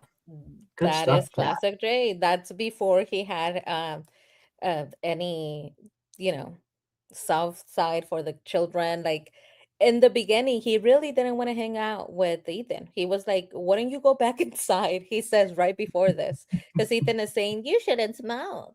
Smoking is bad for you." And he's just like, "Oh my God, kid, go back inside." And he's talking, I think we're on a quest in the Chromanocle book. And that's when he's had It's it. like, He's yeah, like, what the fuck is a Chromanocle? And that's what's funny about Jade. He's got no filter around kids. Just no filter whatsoever. It just says right what's on his mind. He starts to get a little bit better at it towards the later seasons, but early season 1 Jade, yeah, what the fuck's a Chromanocle? Right in front of Ethan. Right at Ethan, right? Right at Ethan. Love it. Okay. Next one. Let's see. Guess who said the line? There was this small ceramic ornament about this big. Oh, I remember this. I remember this one. There was a small ceramic ornament about this big. I know chat's going to get this one. Have you seen it? Oh, looks like we got some answers coming in. Sarah. Yes. Yes, guys. Sarah. Xavier's got it. John's got it. Everybody's got it. Everybody's Tilly, going we got with one Tilly. Sarah. And we got a Tilly. That's right. We got a Tilly. Where did she say it? This is very interesting. So we get some locations. Guns N' Roses says Sarah outside with Kenny. Who did she say this to? She says this when she goes to her old house. When she goes to her old house and tries to get some of her thing, after her house gets taken over by these new people, she asks them, have they seen a small ceramic ornament? The people that took her house. Okay, we get outside the diner. So I really like what you guys are doing here. You're not only giving the answer, you're saying where and when it happened. Location. So I like that. Let's add location to it. Guess who said the line and where? So the answer is Victor in the bottle tree. It is Sarah. It is Sarah in her old house. Yes. When they're being so mean to my poor girl. She's like, look, she's like, have you seen? It's a little ceramic ornament. All she wants is her little ceramic thing. Poor. And Paula, I believe it's Paula, says, get the fuck out of here. Yep. This is true. Paula tells Reggie her, calls her weird. Mm. Yeah, we thought it was weird to have your things in here. We gave them to T and Chet. Yep. But they did keep her brother's jacket. That's true. Did keep her brother's jacket. That is very true. Good stuff, guys. Paula Good got stuff. hers. Paula ended up getting hers in the end. And so did Reggie, for that matter. They deserved it. They were kind of bullying her. They were mean. She just wanted her snowman ornament. Yeah. And she did get it. At the end of the day, we do see that she's sitting at the table and she has her little ceramic ornament. So she glues it back together. Kenny smashes it. That is the only scene that I remember thinking, Kenny, you're being so mean. He grabs it and he says, is this what you're looking for? You like this? You care about this? And smashes it right against the side stone. The cement. So mean. Remember that. Yeah. That was hard. Tough scene. Okay. Next question. Guess who said the line? I remember this monsters. one. Only monsters live in the woods. This is a good one. I remember this was actually a scene that I really enjoyed. I remember the scene. I remember where it happened. It took place right outside of the merry-go-round, I believe. But yeah, we'll see if the chat gets it right in terms of who said this. Well, you And just gave them the answer away by telling them all I location. said was where it takes place. I didn't say You said who. outside the merry-go-round. We Yeah, I got didn't say some who says it Martins. though. This I could have didn't say been who's- Martin. It could. I mean, well, it could still be Martin. Only monsters live out in the woods, boy. But it seems like a lot of the My chat. blood has is your it right. blood. All right, let's see. We got Martin as one answer. We got Donna as another answer. We got Ethan as another answer. We got another Donna. We got another Ethan. Bunch of Ethans. Okay, yeah. Me, I'm going with Ethan saying this to Sarah. Location? Right next to the merry-go-round, or next to the collapsed house. Ethan, by the diner. Only monsters live in the woods. You're a monster, and I'm not afraid of you. That's and right. Sarah says, okay. Yeah, and at this point, Ethan was very afraid of Sarah. I mean, we get that one scene where Tabitha and Jim go upstairs, and he's hiding in his room, with the door locked, and he's afraid to come out.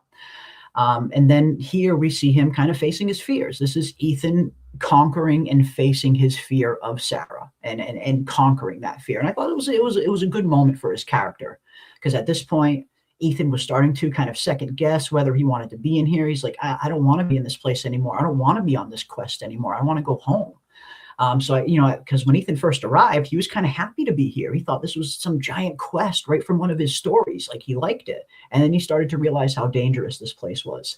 And him kind of conquering his fear here, conquering his fear of Sarah, it was a good moment for his character. Yeah, I thought it was interesting that the way that they parent Ethan. Your kid's life was attempted on. Jim sees the perpetrator, the perp, out in the yard of the town, and instead of saying, hey, maybe we should talk to you a little bit about this PTSD, this trauma, before you confront her, he's standing back there and he goes, hey, Sarah, he has something to tell you. It's like, you guys maybe you're parenting him in a way where it's very much do what you will. You're on your own, yo-yo, you're on your own. Yeah. He's like, yeah, go talk to her. It's like she snatched him and was about to cut him really quick. And he's like, yeah, go closer, honey. Go tell him what you have to say. It's like the way that they parent this child. But let's go on to our next question, you guys. And we have, guess who said the line? Julie. There are no mistakes, just choices. And you chose what was right for you. And that matters. I remember this one. This was season 1. I won't say where it takes place or who says it. We'll see what the chat says first, but I remember this one. Okay, got some answers coming in. Fatima. Location. Fatima. Location, though. Where does Fatima say this? Who and where? So we have a Fatima and where. That's right. We got one in Colony House. Fatima's room. Fatima in Colony House. Yep. Okay. Doing the laundry. Folding laundry. Yeah, because Fatima and Julie do have that really good scene when they're out there filming, when they are folding laundry together, when Fatima gives her that dress. But yeah. Outside. Yeah. But yeah, Fatima to Julie in Colony House by the clothes. All right, so it seems like we have 2 answers, by the clothesline and in Colony House. That's what the chat is going with so far. This was said. Most of the chat is saying Colony House, though. But yeah, where Colony was the House. location? So this was said by Victor and Colony House to Julie. No, this was said by Weirdo Fatima, which I thought was weird. So the whole scene is Julie saying, she's crying and she says, I want to go home. I think I've made a mistake. And then Fatima says, Julie, there are no mistakes, just choices. And you did what was right for you. And then directs her to hug Ellis. This is when all of us were feeling really uncomfortable about this. because Yeah, she was crying totally. like, I think I made a mistake, I want to go home. So what you say is, let's take you to your mom, kid. Yeah, She then that would have grabs her by been. the shoulders and directs her to Ellis to hug. Weirdo. Yeah, I mean, and it was the whole Julie Fatima Ellis thing. It was a little bit weird, yeah. And I think the responsible thing here in this moment would have been for Fatima to say, "Okay, it's time to go. It's time to go home to your family." I mean, she's a 16-year-old girl at the end of the day. I get what Fatima's trying to do and give her some independence and stuff, but yeah, I mean, I'm with you. If I was Fatima, I probably would have brought her back to her family at that point.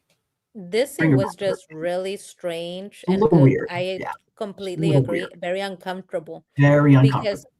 when she's crying, she's saying, I want to go home. Kids say this all the time. I want to Yeah. go home, right? I made Mhm. a mistake.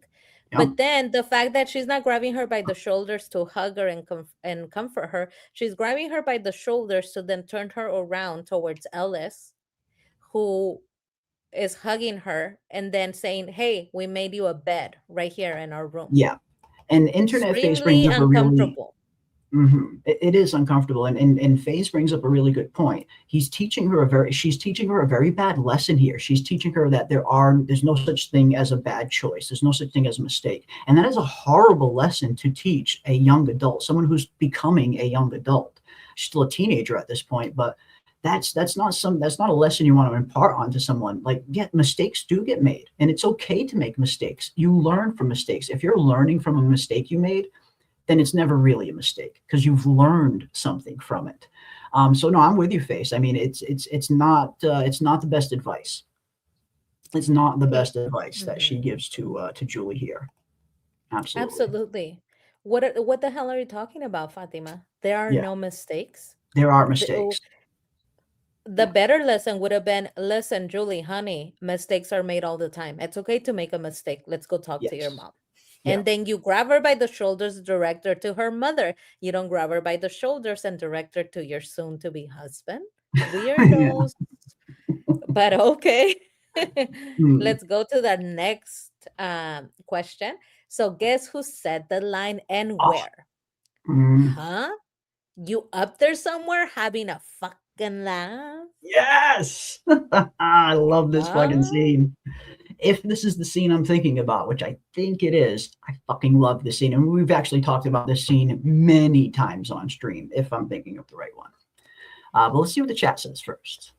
I think the chat's going to get this one. Oh, okay. We got some answers coming in. Yeah, we got a lot of answers for Boyd, but where exactly? Where does Boyd say Yeah. this?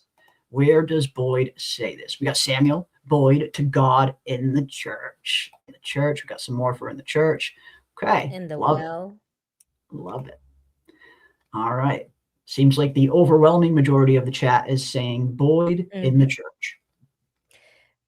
Okay. And the answer is Tabitha said this while looking up at the boy in white when she fell off, when he pushed her and said, he had to throw her. She said, huh? Lies. Boy, are you up there Lies. somewhere having a fucking laugh? This is Lies. what Tabitha said. No, this was Boyd in the church. Yes. One of your favorite scenes, if I remember correct. Exactly, right? But I could not use the opener because we've talked about it a billion times. Yeah. But yeah. Yeah. But it's such a good scene. Such a good scene, though. I thought it was a good one for Tabitha too, to the little That boy is in kinda white. Huh? Like, Because yeah, he we're up just there caught having her a by fucking surprise. laugh. You're Having up a there. laugh while you push me out of this fucking thing, little asshole. And she broke her arm and her legs. She's She got down all there all fucked up. broken. Passed out for like 2 days on the side of the road somewhere. Like, he fucked her up. Boy, you did some damage to her, sending her to the real world. What if something would have happened to her? She's just passed out on some fucking side road for like 2 fucking days before she's found. What if something happened to her? Like, the boy in white was incredibly reckless here, sending Tabitha back to the real world. He fucked her all up. He fucked her up.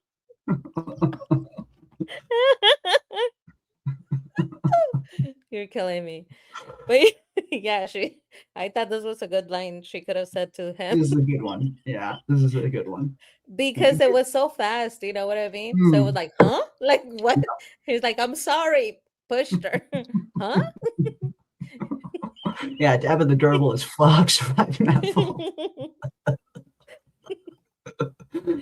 Oh, shit. Good stuff. That's so funny.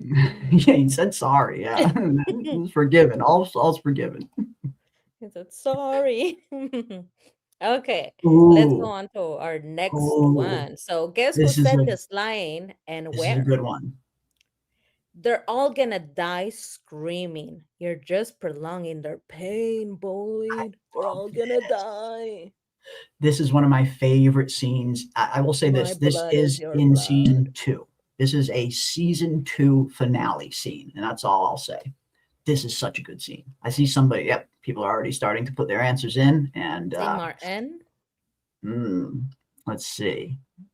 We got Abby in the dungeon. We got Abby. We got Abby in the dungeon. We got one for Martin. We got one for Abby in the ruins. Abby in the dungeon. Abby in the dungeon. So it seems like the majority of people are going with Abby in the dungeon. Although Bill Chill says Abby near the woods, near the spiders. Interesting. Interesting. Abby. Yeah, this is a good one. Golden Child says, Iron Abby at Golden Crown.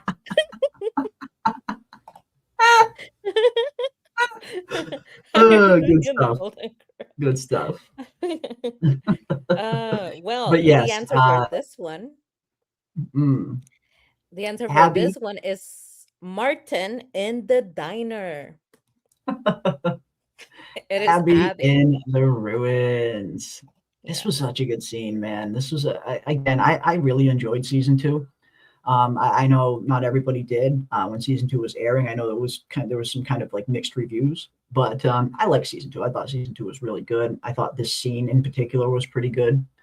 Yeah, good stuff. Yeah. Good stuff. So Abby in the ruins, she's like, just let them die, boy. They're all gonna die screaming. You're just prolonging their pain. Yeah, when she's trying to convince him to not smash the music box. Yep. And he's like, no.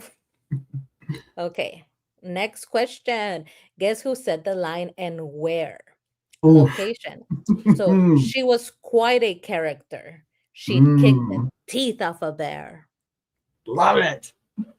Love it. I remember who said this. I'm trying to think of where they said it, though. I know who says this. Quite a character. Okay. She'd kick I remember the this one. teeth off a I remember where bear. now. Yeah. Looks like the chat is loading up some answers. We got some Donna in Colony House. Donna about her sister. Good stuff. Donna about her sister. Donna to Tabitha. Donna about her sister. Donna about her sister. In the room of Colony House. Awesome stuff. So it seems like the majority of chat is going with Donna talking about her sister, and in the bedroom or in Colony House. I'm going with in the bedroom. And Tabitha first arrives in Fromville, and Tabitha is being briefed by Donna. At least that's So what my memory's telling me. Wrong. So this one is actually Boyd describing Iron Abby to Father Cotry. She was quite a character. She kicked the teeth off a bear. No, Yeah, this was Donna. try. Donna talking about her sister. And look at that. They have the same hair and they look alike. They do. They I have mean, their they firearms. they look like they could be sisters. Yeah. I mean, again, I understand why some people question some of Donna's story, but I think Donna is just Donna. And I think her story was just her accounting of what she saw, or what she thought she saw, at least. But yeah, good stuff, guys. Yeah, drinking Pabst. The Pabst. Yeah, It's a kicking teeth off a sponsor. bear could not conquer the monsters, though. This is true. This is true. Awesome stuff. Yeah, I almost believed you, PM. Yeah, yeah. Yeah. You guys are getting all of these. This is what I'm saying. They need to make that crossword puzzle. You are getting out of context lines from all over the seasons that are short and are difficult. But you guys are getting all of them. They need to make this tougher. Next time I make one of these, I'm going to make it really tough. We're going to have to make it, we're going to have to make it even more obscure lines, like super obscure lines. Well, yeah, we'll make the next one even tougher. for that. This is great. No, you put together a great one here. This is awesome. Guess who said the line and the location? So, because if God is real, then Ooh. he made that horrible place. Oh, this is a good one. I remember this one.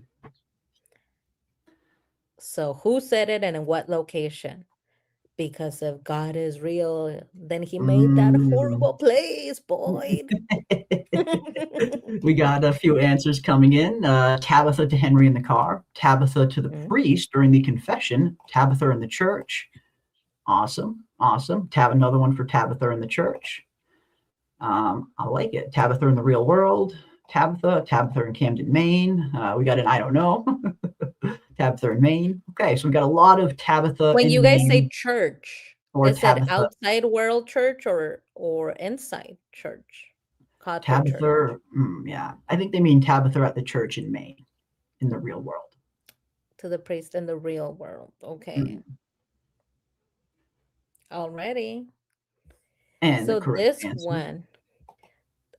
this one was Julie to Jim. This was not. This was Tabitha. Because if God is real, then he made that horrible place. If God is real, he allowed Thomas to die. Yes. She goes on a monologue, blaming God for all this. The chick waiting outside the bathroom with no TP. The one that's super rude to Fatima. The one that gets shot by Acosta, yeah. Nikki. She's so mean to Fatima. Then she apologizes right before, right? She's like, I'm so sorry, Fatima. Very true. Very true. Good stuff. Already. Let's see. I think this might be the last one. I'm not sure. Guess who said the line and the location? When this no work, that's a nightmare. This is a tough one, guys. This is our last one, and it's real tough. When this no work, that's a nightmare. We have Tien Chen in the diner. Tien Chen to Jay. We got 2 for Tien Chen, 3 for Tien Chen. Tien Chen. We got 1. We got Tien Chen in the house, and we got Tien Chen in the diner so far for answers. Kenny's dad in the clinic/school. Interesting. Katrina. Kenny's dad to Gina. Interesting. Okay, a couple more Tien Chens, a couple more Kenny's dads. Love it. Love it. Yeah, this one's a tough one, but I think it's a giveaway with this no work. That's a nightmare. Dad, Ethan before he could walk.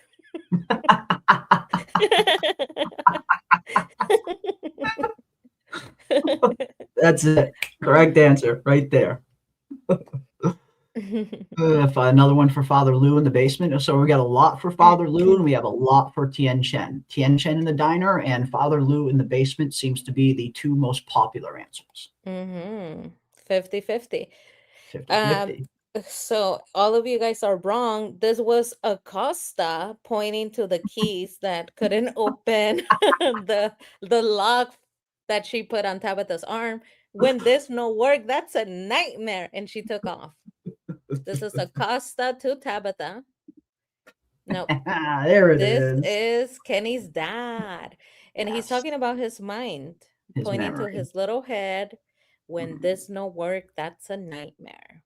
And you can only imagine what someone like Bing was going through, and being here, going through what he's going through alone in the real world. It is tough enough on its own. Like having a parent with dementia symptoms, it is not easy to see. It really wears you down seeing something like that, just from personal experience. But then when you add him into Fromville and you throw him into this nightmarish place when he's got a place that you really need to be on your game, a place where you need all of your faculties 24/7, a place where you always need to be sharp. And he has this, kind of degrading disease. I can only imagine what he must have been going through during the time that he spent there in his more lucid moments when his mind was kind of functioning. How scared he must have been, not only with the disease but being in a place like that as well. So I really feel for Bing Chen. Yeah, that was a tough one. Yeah, I wouldn't wish that on And my shout worst out enemy. to Yeah. shout out to Katrina. Katrina put it in the chat super quickly. This is a hard one because we know This was that the we toughest. spend way more time with Tian Cheng, Yeah. and it's so out of place. When there's no work, there's a nightmare. And Katrina got it. Location and character, the first one right away. Mhm. Like, Yeah, and it yeah, happens so early on in the show. I believe this is what, like episode 2, I believe. Like it's so early on. yes. So it's super easy to forget. But yeah, this was Mhm. definitely the toughest one for sure. Yeah. Oh, we have, it looks like we have one more. Yes. Ooh, Okay. okay. So guess who said the line and the location? Oh, A company based on nothing but imagination. but this question But mark. this, Ooh, who said this and where a did they say it? company based on nothing but imagination. We got some good answers I in the mean, chat. I feel like when it comes to Jade, we all know he said quantum physics. He said a Mhm. company, I sold a company based on quantum physics, but a company based on nothing but imagination. Mm. We got some for Jade, Jade in the bar, Jade in the We have a diner. Jim, when he We was do have describing his Jem. job. Yep, we have a Tom. Hmm. We got a Tom there as well. Some more Jade, some more Jade bars. Jade to Jim. Jade to Dead Tom / Man in Yellow. Dinner or bar? That is the question. Yes. We have Dale in the pool.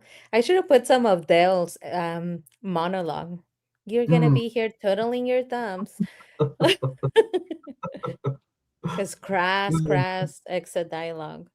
Mm. Okay. So who is it, Jeremy? Jade, I'm going with Jade in the bar, talking to good old Tom. So yes, this was Jade, but he was not at the bar. This is right Oh, after the he root saw cellar. the root cellar, and this after he saw that soldier. And what I thought was interesting about this specific scene is that he always talks about the science part of the company, but Yeah, he says here he gives us a little bit more, and he says a company based on nothing but imagination. imagination. So Yeah. he tells us it's not science, but his company, even though he told us previously it's quantum physics, he said, you know, my company, I built the company based on nothing but imagination, because he's telling him it was just your imagination.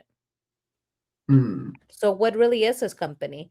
I know that a lot of people tend towards the science of it, but here he's saying no science, just make believe. Interesting. Which I find interesting because right here he says the company is based on imagination, made believe, things he made up, not science. And I think so much of us look at the scientific way that he describes it that we overlook this one. Right here, he says, I know about imagination. My company is based on nothing but imagination. So is he telling us that there is no actual, scientific theory behind the company, but it is just a made believe world that he created? I think it could be that, but I think it could also be when he's referring to his imagination, it means it came from his mind. Like he created a company from nothing, using nothing but his mind and his imagination, and he turned it into a reality. That's kind of how I took the scene. But no, it's an interesting point that maybe it's a little more based on imagination, metaphysics. I mean, this is the thing that when it's science, it's science. So you can base it on imagination. That goes directly opposed to science. If you're like, hey, I just imagination. A lot of people in Silicon Valley have done this. That's why that stood out to me. I don't know if you recall, but there was a woman that was doing blood testing in Silicon Valley, and she said that she had the world's smallest blood testing machine, and it ended up being a fake. She just said, they were working in the background and the product didn't exist. They just imagine. In Silicon Valley, they're known for imagining the product and then reverse engineering how to get to that product.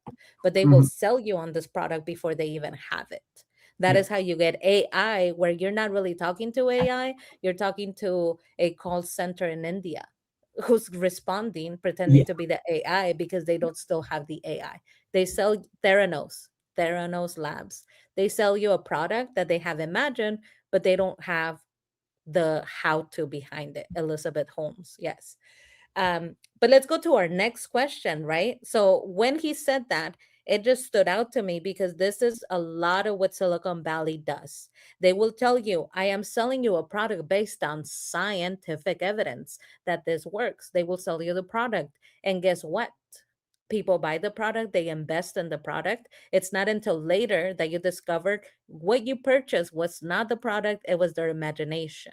They imagined something they wanted to work, so they sold it to you, but they don't quite have the way of making it work yet. The technical, the science behind it. They don't even have it. An idea, essentially. Based on nothing but imagination. So when he said that, I was like, Jade, Jade, this sounds like Elizabeth Holmes. And these are people that are seen as geniuses. These people are seen as the people to invest in. These people have gotten away with multi-million investments within their company where they don't actually have the science to back up the product.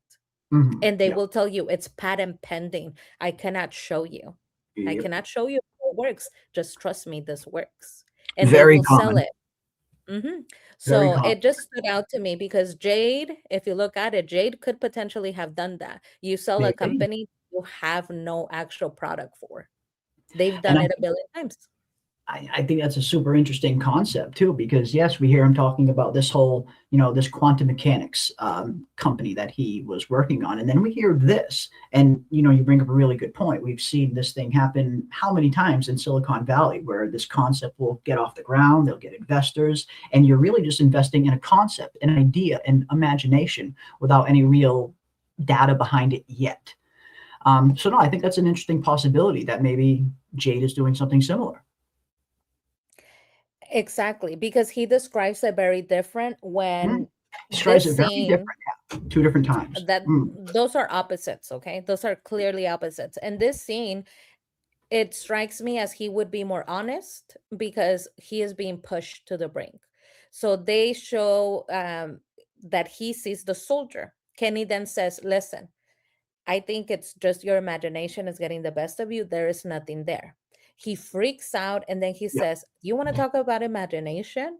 I know about imagination. In fact, I made a company based on nothing but imagination. So it's like, so no science, huh?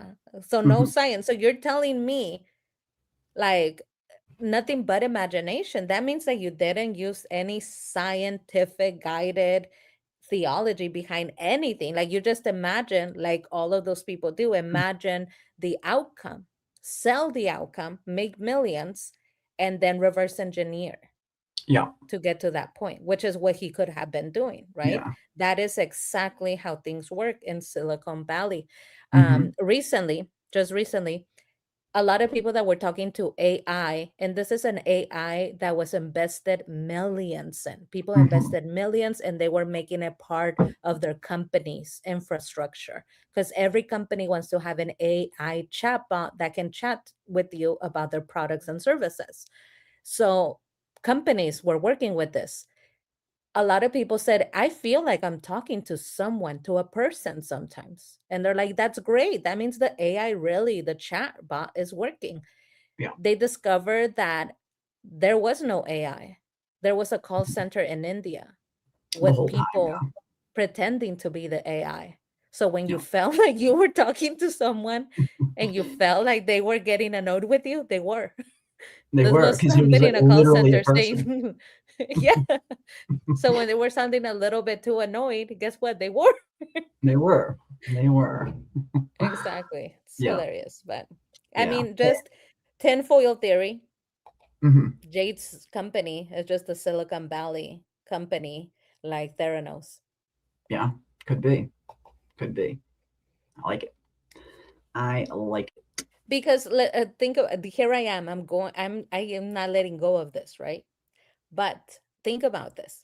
If you are somebody as intelligent as Jade, you built with computing, quantum physics, science that backs up your company. If somebody describes their company and says, "Oh, Jade, whatever, that's nothing but your imagination," you would take Mhm. high offense to that. It would be highly offensive. You would say, "This is science. Okay, this is not imagination. This is not made believe. This is science." That would be offensive. But here, when he's stressed out, he describes and he gives in and he says, it's nothing but imagination. That's all it Mm, is, which yeah. is the direct opposite of science. Imagination is the direct opposite of science where you have proof. But Yeah. anyway, No, I like that. I think it's a super interesting kind of perspective to look at that line through. I like it. I like it. Awesome. yeah. Yeah. Okay, so let's go ahead and go to our last question. I believe this is our last question, a good closer. Ooh. Who said the line and what location did they say the line, guys? Hardee's, Klein, Hardee's. Hardee's, Klein, Hardee's. This one, I don't know this one off This the top one of is my head. easy. I'll be This honest. one is As soon as I hear it, I'm gonna be like, of course, duh. But right now I'm blanking. I must say, this is one that's stumping me. Hardee's, Klein, Hardee's. Ah, is this it? Is this it? I don't know. I don't know. Elgin to Julie in the In the basement of basement of the Colony's Colony house. House when they're finding all the 80s clothes and they're having a good old time. Hardee's. This is from Klein. This is Hardee's. Who is Hardy? What Hardy? What Klein? What Klein? What Hardy? Yeah. Yeah. Who What are we Klein? talking about here? What are we talking about here? We got another vote for Henry. Let's see. He's walking around town counting theories on his fingers. What does my ex-wife's maiden name have to do with from? Hardee's. Jade walking towards the bar. We got one for Tom. We got I have no idea. We got a Julie. We got a PM. Yay! I Finally! love it. Finally, she I stumped thought I us. was making these tough, and you guys got all of them.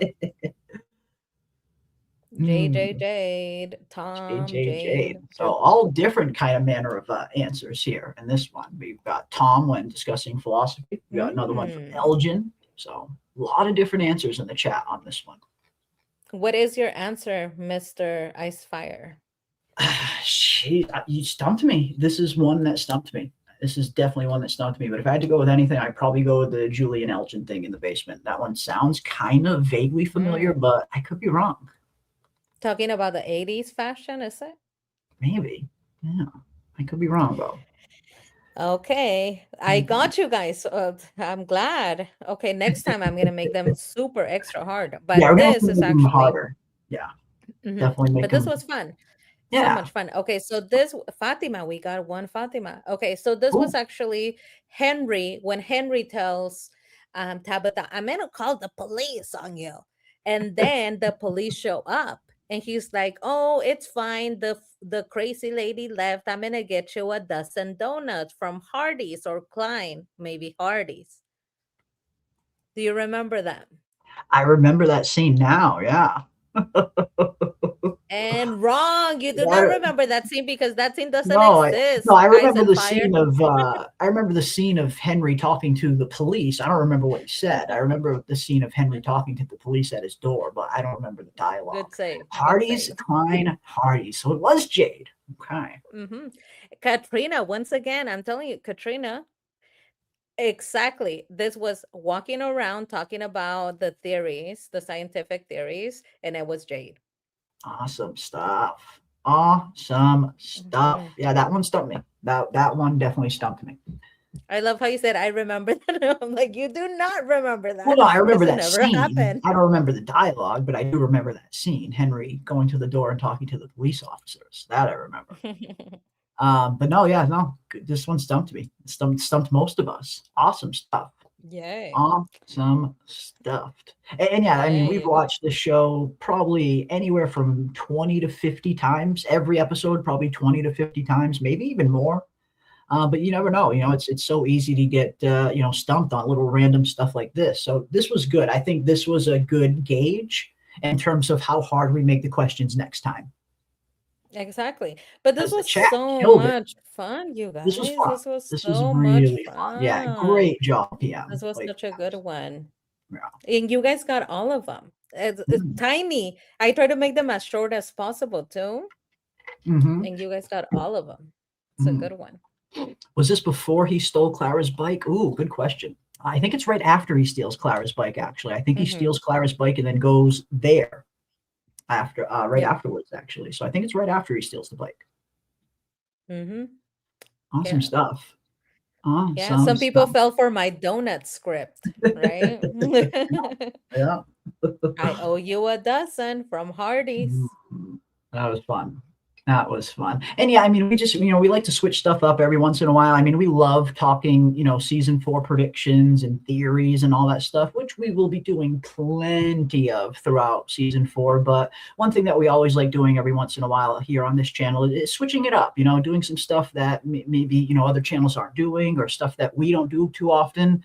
And trivia and game nights like this has always been something that's like super, super fun for us. And it's definitely something we're going to do a lot more of in the future. So, because this was a blast. This was a blast indeed. And big shout out and hats off to PM for organizing all of it.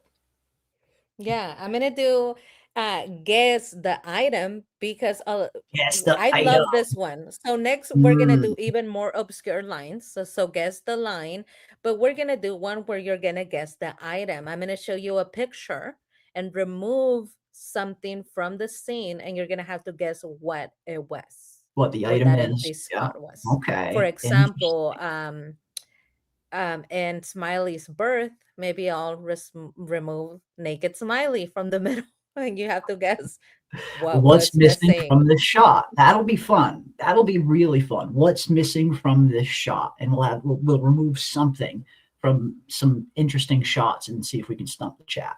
That's a great idea. Make it harder because I can't believe that you guys know dialogue, one sentence dialogue, and you guys know. Wow. I'm impressed. I am impressed too. Like, tons of fun. We have a lot of smart cookies here. We really do. And that's what's so fun about these discussions, these streams. It is always a ton of fun because I feel like every time I do one of these streams, I learn something new from one of you in the chat. I feel like you guys are always teaching me something new. And I love that. I love knowledge. I love learning stuff new. The second you think that you have all the answers is, it's never a mind state I ever want to be in. I always want to have this thirst for more knowledge. So I love doing these streams. You guys always teach me something new every time we do stuff like this. And yeah, next time we're going to have to try and stump these guys and gals a little bit harder next time because they were on it tonight. Yeah, and this is what we're going to continue to do. We're going to continue to fake out the answers. That way you really have to be paying attention because sometimes if you're not paying attention, the answer might pass you by. I'm going to continue to give you the wrong answer so that you really have to pay attention to what's on the screen. We got to be on our P's and Q's. We got to be on our P's and Q's, ladies and gents. But yes, as Golden Child points out, knowledge does come at a cost. So I guess I should be careful. I don't want to I don't want to get my throat ripped out next. That's for sure. But I think I put up a better fight than Jim. But yeah, no, this was so fun. I like doing stuff like this. It's fun to just switch it up every once in a while, do a little something different. It's always fun to engage with the chat. And anytime we do some kind of trivia or a game night like this, it's the ultimate kind of exercise in engaging with you guys, because that's why we do these streams. It's because we want to talk to you guys. We want to see what you guys have to think. We want to see what you guys think. What are some of your favorite things? What did you remember of the show? That's the whole point of the live stream, is to interact with all of you. Otherwise, we'd just be doing recorded videos all day. But that's no fun. We want to talk with you guys. We want to dive into it with you. So yeah, stuff like this is always fun, and it's definitely something we'll be doing plenty of throughout season 4. Yeah, that was so much fun. Great game night, you guys. Great game night. Great game night. Great game night indeed. And here we are, folks. We are just 1 week away now. Less than 1 week away from season 4 finally getting here on our screens. Now, of course, if they follow the same release schedule that they always do, then Saturday night, just after midnight, as soon as the episode loads up on MGM Plus, we will be right here live doing a live watch party, a late night, midnight watch party like we do every year. It's pretty much the same format that we've done every season. So as long as they're releasing the episodes in the same format that they did last year, we will be live Saturday night around 10:30 p.m. Eastern, around an hour and a half or so before the episode airs. We'll do a little pregame show. And then as soon as the episode airs, drops on MGM Plus, we will all load it up and we will watch it together. We will do our live episode 1 late night watch party Saturday night just after midnight.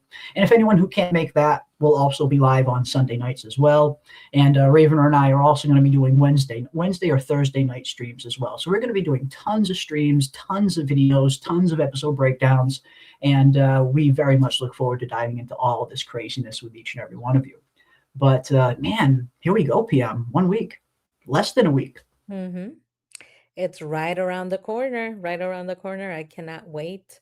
And I'm very proud of us, I must say, because we, when we were looking at the time between the last, season, the season finale, and how long we were going to have to wait, keeping the steam and the love for the show and the conversation going, that's quite a challenge. It's not easy. So I'm really proud of us that we continue through this entire year to keep up that momentum, the excitement. Every single conversation we've had, no matter if it was 6-7 months away, was as exciting as if it was the finale or the first episode.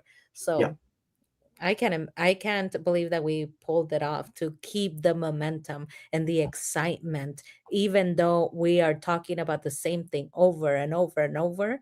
I'm excited to talk about it as if it was the first time. Yeah, me too. I mean, it really is. It's a ton of fun. It's a very special show. It's got such an awesome fandom behind it. Pam and I have met some of the coolest people from all around the world because of this show. Yeah, and it's just so fun. I'm so glad that we're finally, it's here. It's finally here. And yeah, I mean, I feel like even though we have a long hiatus in between seasons, we do our best to try and keep things interesting on the off season, from streams every once in a while, some stuff, we always want to keep one foot in the door when it comes to From, even on the off season. Because it's just such an awesome community that has sprung up around this show that we all love. Love it. Yeah, absolutely love it. But yeah, folks, here we go. We are just 1 week away. Again, less than 1 week away from season 4, episode 1 hitting our screens. And again, if the episode airs right at midnight on Saturday night, like they usually premiere them, as soon as it is officially Sunday on Eastern Standard Time, then we will be doing a late night watch party as soon as the episode airs Saturday night, just after midnight.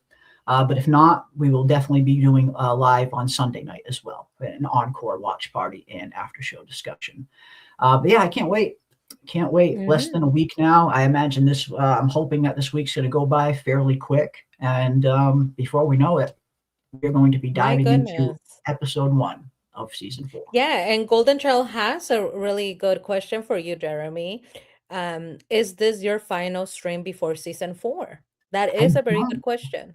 That is a very good question. No, I don't know. I mean, it could be, but if I can fit one more in between now and season 4, I will. Because I know me and Raven are skipped ours last week. I've just had a lot. I've had a lot going on in my personal life lately, but I'll try and get one more in between now and season 4. I will try, definitely. And I did see some people earlier asking if I'm going to be doing a recap video. I am working on that. I should have that out at some point this week before season 4 starts. I am working on a seasons 1, 2, and 3 recap. And, in case people didn't have time to go back and rewatch all the seasons and stuff, I'll be going over all the stuff that you need to know heading into season 4. So I will be putting out a recap video at some point during the week as well. But if I can do one more stream between now and season 4 premiering, I definitely will. But if not, we will definitely be doing the Saturday night pregame and live watch party and after show on both Saturday and Sunday night. But yeah, I will definitely keep all of you guys posted between now and Sunday for sure. I will let everybody know. But yeah, I can't wait. I cannot wait. We got a lot of stuff to look forward to. Of course, we're also going to be covering some other stuff here on the channel coming up as well. I mean, you guys have probably heard us talking a little bit about Widow's Bay and the back rooms in the Discord over the last few days. Widow's Bay is a show that I'm super intrigued with because it's set right here in my backyard, right here in New England. And I'm very versed in the New England mythologies and folklore stuff that has been going on around here for a very long time. I used to listen to these stories as a kid. I mean, my dad and my grandfather used to tell me some of these stories of, the sea hag and, the witch head, the witch of Marblehead and all these really interesting folklore stuff set around the New England maritime area. So it looks like Widow's Bay is set around a coastal New England town that is cursed. The story follows a mayor who's trying to revive his town. This town is really down in the dumps. He's trying to bring it back into tourist season. But unfortunately, it seems to have a curse placed on the town. And it looks pretty interesting. It looks like it's a nice little mix of supernatural, horror, mystery with some comedy as well. And it's the tone of the show has already been compared to Twin Peaks in a lot of ways. So we're definitely going to be covering some Widow's Bay stuff. I mean, anytime I see something set in New England, set literally right in my backyard, that definitely gets me excited because that's something I'm very familiar with. I'm very versed in a lot of that lore. So I'm really looking forward to that. And of course, the back rooms. PM and I have been fascinated with the back rooms and the lore surrounding the back rooms. We've been doing tons of research on it lately now that the feature film is coming out in May. So I'll definitely be doing some videos on the back rooms lore, breaking it down for everybody and diving into what we can expect to see in the actual film, the back rooms, because I think that is going to be such a fun film in terms of diving into just sheer existential horror with these back rooms and how scary liminal spaces can be and stuff like that. I love that kind of stuff. So we're going to be doing heavy From content, of course, but I'll also be doing some Widow's Bay and some backroom stuff as well. So definitely be on the lookout for that stuff as well. But yeah, I can't wait, PM. I can't wait. Yeah, I'm really excited. When it comes to the back rooms, there's also this other one that I'm getting into and I'm looking into making a video of. It's Awesome. called Exit 8. Exit Oh 8. yes, This is that looks good. Japanese. It looks good. Yeah. Yeah, a Japanese story made into a movie, but the backrooms, Exit 8 and From, what they have in common is that in these stories, you are going through a loop and you cannot get out. So if you like that idea of being in a place that you cannot exit, that is otherworldly, it doesn't function within the confines of what we know the world to be, Yeah. and you must break the cycle, the loop, so that you can get out. All of these stories from Exit 8 and the Backrooms have that in common. Japanese horror, savior, the best. It's If you're talking about horror, Japanese horror is my favorite type of horror because it is genuinely mind-blowing and subtle. There's it's subtle. scary.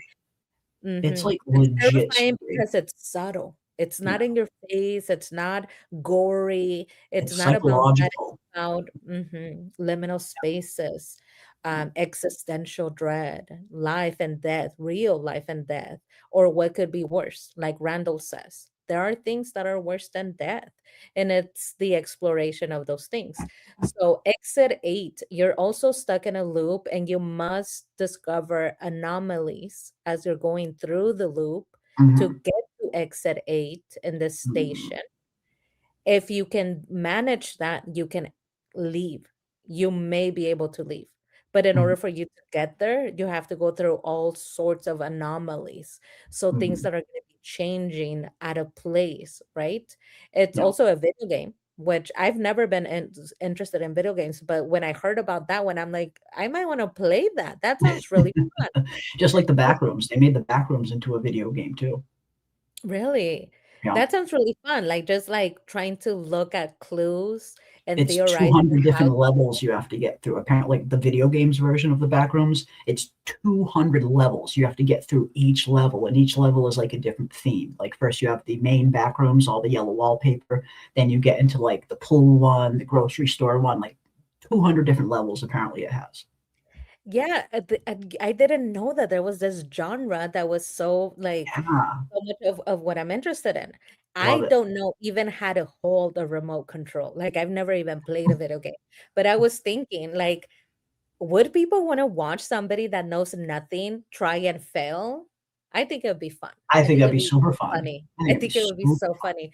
I think it'd be fun. So I might like get the game and try to figure things Yeah, out. Like literally figure out how to walk in a game from that to how to get out of exit 8, that'd be and fun. all I the think that'd be failure that super comes along fun. with it. I think people would love watching Like that. I know Bambi. I'd be there. I'll be there in the chat watching if you do it. I know a lot of these people would too. Yeah, Absolutely. you guys could tell me what button to push so I could make the little monito walk. Yeah. But yeah, these horror games, and they have jump scares, they have all these things. That is very interesting. So It the more is. that you're focused on the screen, things just come out and like Yeah. scare you. That A lot of sounds jump really fun scares. to me. A lot of jump scares in those kind of games. And they make these games super creepy, but super scary. And they are. They're a ton of fun to get through. Yeah, so Yeah. that's what I'm getting into. Awesome. And they have all of, like I said, if you like From, you're gonna like these other things because they Yes. have the same theory in common of I've arrived in a place that looks like something that I know. It looks familiar, but it's uncanny because things Mm, don't quite fit the way that they should, and yeah. I can't get out. Yeah. Help, I've fallen and I can't get up sort of video game. So very exciting. Yes. That is that. No, I like that. I think that's super exciting. And I think that would be a ton of fun to watch. And yeah, I mean, if you guys have not already, definitely get over there and subscribe to PM's channel. Her link is in the chat right here. Get over there, give her a sub, and she's going to be doing From stuff, all kind of stuff on her channel as well. And yeah, I mean, like you said, if you like From, I have a feeling you're definitely going to like some of this other stuff that we're going to be diving into, like PM's talking about with the game, the backroom stuff that we're going to be doing, Exit 8 that she'll be doing, Widow's Bay. If you're a From fan, I get the feeling you'll probably like some of this stuff as well. So hopefully we see you guys with us when we dive into some of those other shows as well. Absolutely. Hmm. Absolutely. But that is going to do it for us tonight, ladies and gentlemen. We are just 1 week away, less than 1 week away now from season 4 hitting our screens. And again, I want to give a big thank you to each and every one of you for hanging out and participating with us tonight in our trivia game night. And a huge thank you again to PM Philosophy for coming up with all of those awesome, awesome questions. This really was a lot of fun. Super, super fun. And we will definitely do another one of these very soon. Yeah, I love it. I love this new little game I invented, even if I do say so myself. Love it. And now I know. Now I know that you guys are tough. You Yeah, guys you are have to tough. I, stump I them. need to like really dig deep and come out with something really hard next time. But I liked it. I like talking about each scene as we were going through that. That was so much fun. Yeah, Like yeah. always. So thank It you added an guys for extra humoring me. it added an extra layer of difficulty to it. It's one thing to remember who said the line, but then to remember where they said it and who they said it to, it adds extra layer of difficulty Hmm. to it. So yeah, no, that was a ton of Yeah. fun. That's what we need because these guys know everything. They So know you everything. have to ask them who said the line and where and to who. And it Yeah. reminds me of trying to solve like dinner party crime mystery, where it's Uh-huh. like the doctor with the candlestick in the living Yeah, room. Clue or something. Yeah. The doctor Yes, did it with the candlestick in the ballroom. Yeah. yes, yes. I Yeah. love it. Very similar. Very similar. Love that. But yeah, I guess next time we're just going to have to come up with some tougher questions so we can hopefully stump you guys, because you guys aced it tonight. Absolutely aced it. But yeah, love it. Absolutely love it. I'm so glad that we are just less than a week away now, ladies and gentlemen, less than a week away from season 4 hitting our screens. And yeah, be on the lookout. We'll be doing plenty of stuff in this week leading up. Again, I'm working on that recap video. I'm going to get that out over the next few days, hopefully. It'll be a little recap of seasons 1, 2, and 3 before we head into season 4. And if I do another stream between now and season 4, I will definitely let you guys know if we do one during the week. Like maybe me and Ravener will do one if I have time. Again, I've had a lot of stuff going on in my personal life lately, but From is super important to me, and it's definitely a means of escapism too, from time to time. So yeah, we will definitely be doing tons of stuff heading into season 4 and beyond. And hopefully we see you guys come and hang out with us and join us along the ride. But that is going to do it for us tonight, ladies and gentlemen. Again, head over to PM Philosophy's channel if you haven't already. Head over there and give her a sub, and be on the lookout for her content that she will be uploading very, very soon. And yeah, we will see you guys in the Discord until season 4 gets here. And yes, I think Star was saying something about a countdown. Yeah, we'll be doing a countdown in Discord every day leading up to season 4. And if I can manage it, I'll try and do some kind of, I mean, we might not be able to do a full season 3 rewatch, but before season 4 airs, maybe we can at least do one kind of season 3 finale rewatch in the Discord at some point before season 4 starts. I will try and do that. I'll let everybody know for sure. But yeah, Wisdom of the Crowd was on point tonight. You guys absolutely killed it. And, you know, we knew you would. But yeah, we will see you guys on the next one. Big thank you for hanging out with us this evening. And yeah, season 4 is right around the corner now. Right around the corner. So keep those tinfoil hats on, folks, and we will see you on the next one. Cheers. Okay, ding dongs. If you don't subscribe to Jeremy Ice and Fire, you're gonna spend the night in the box.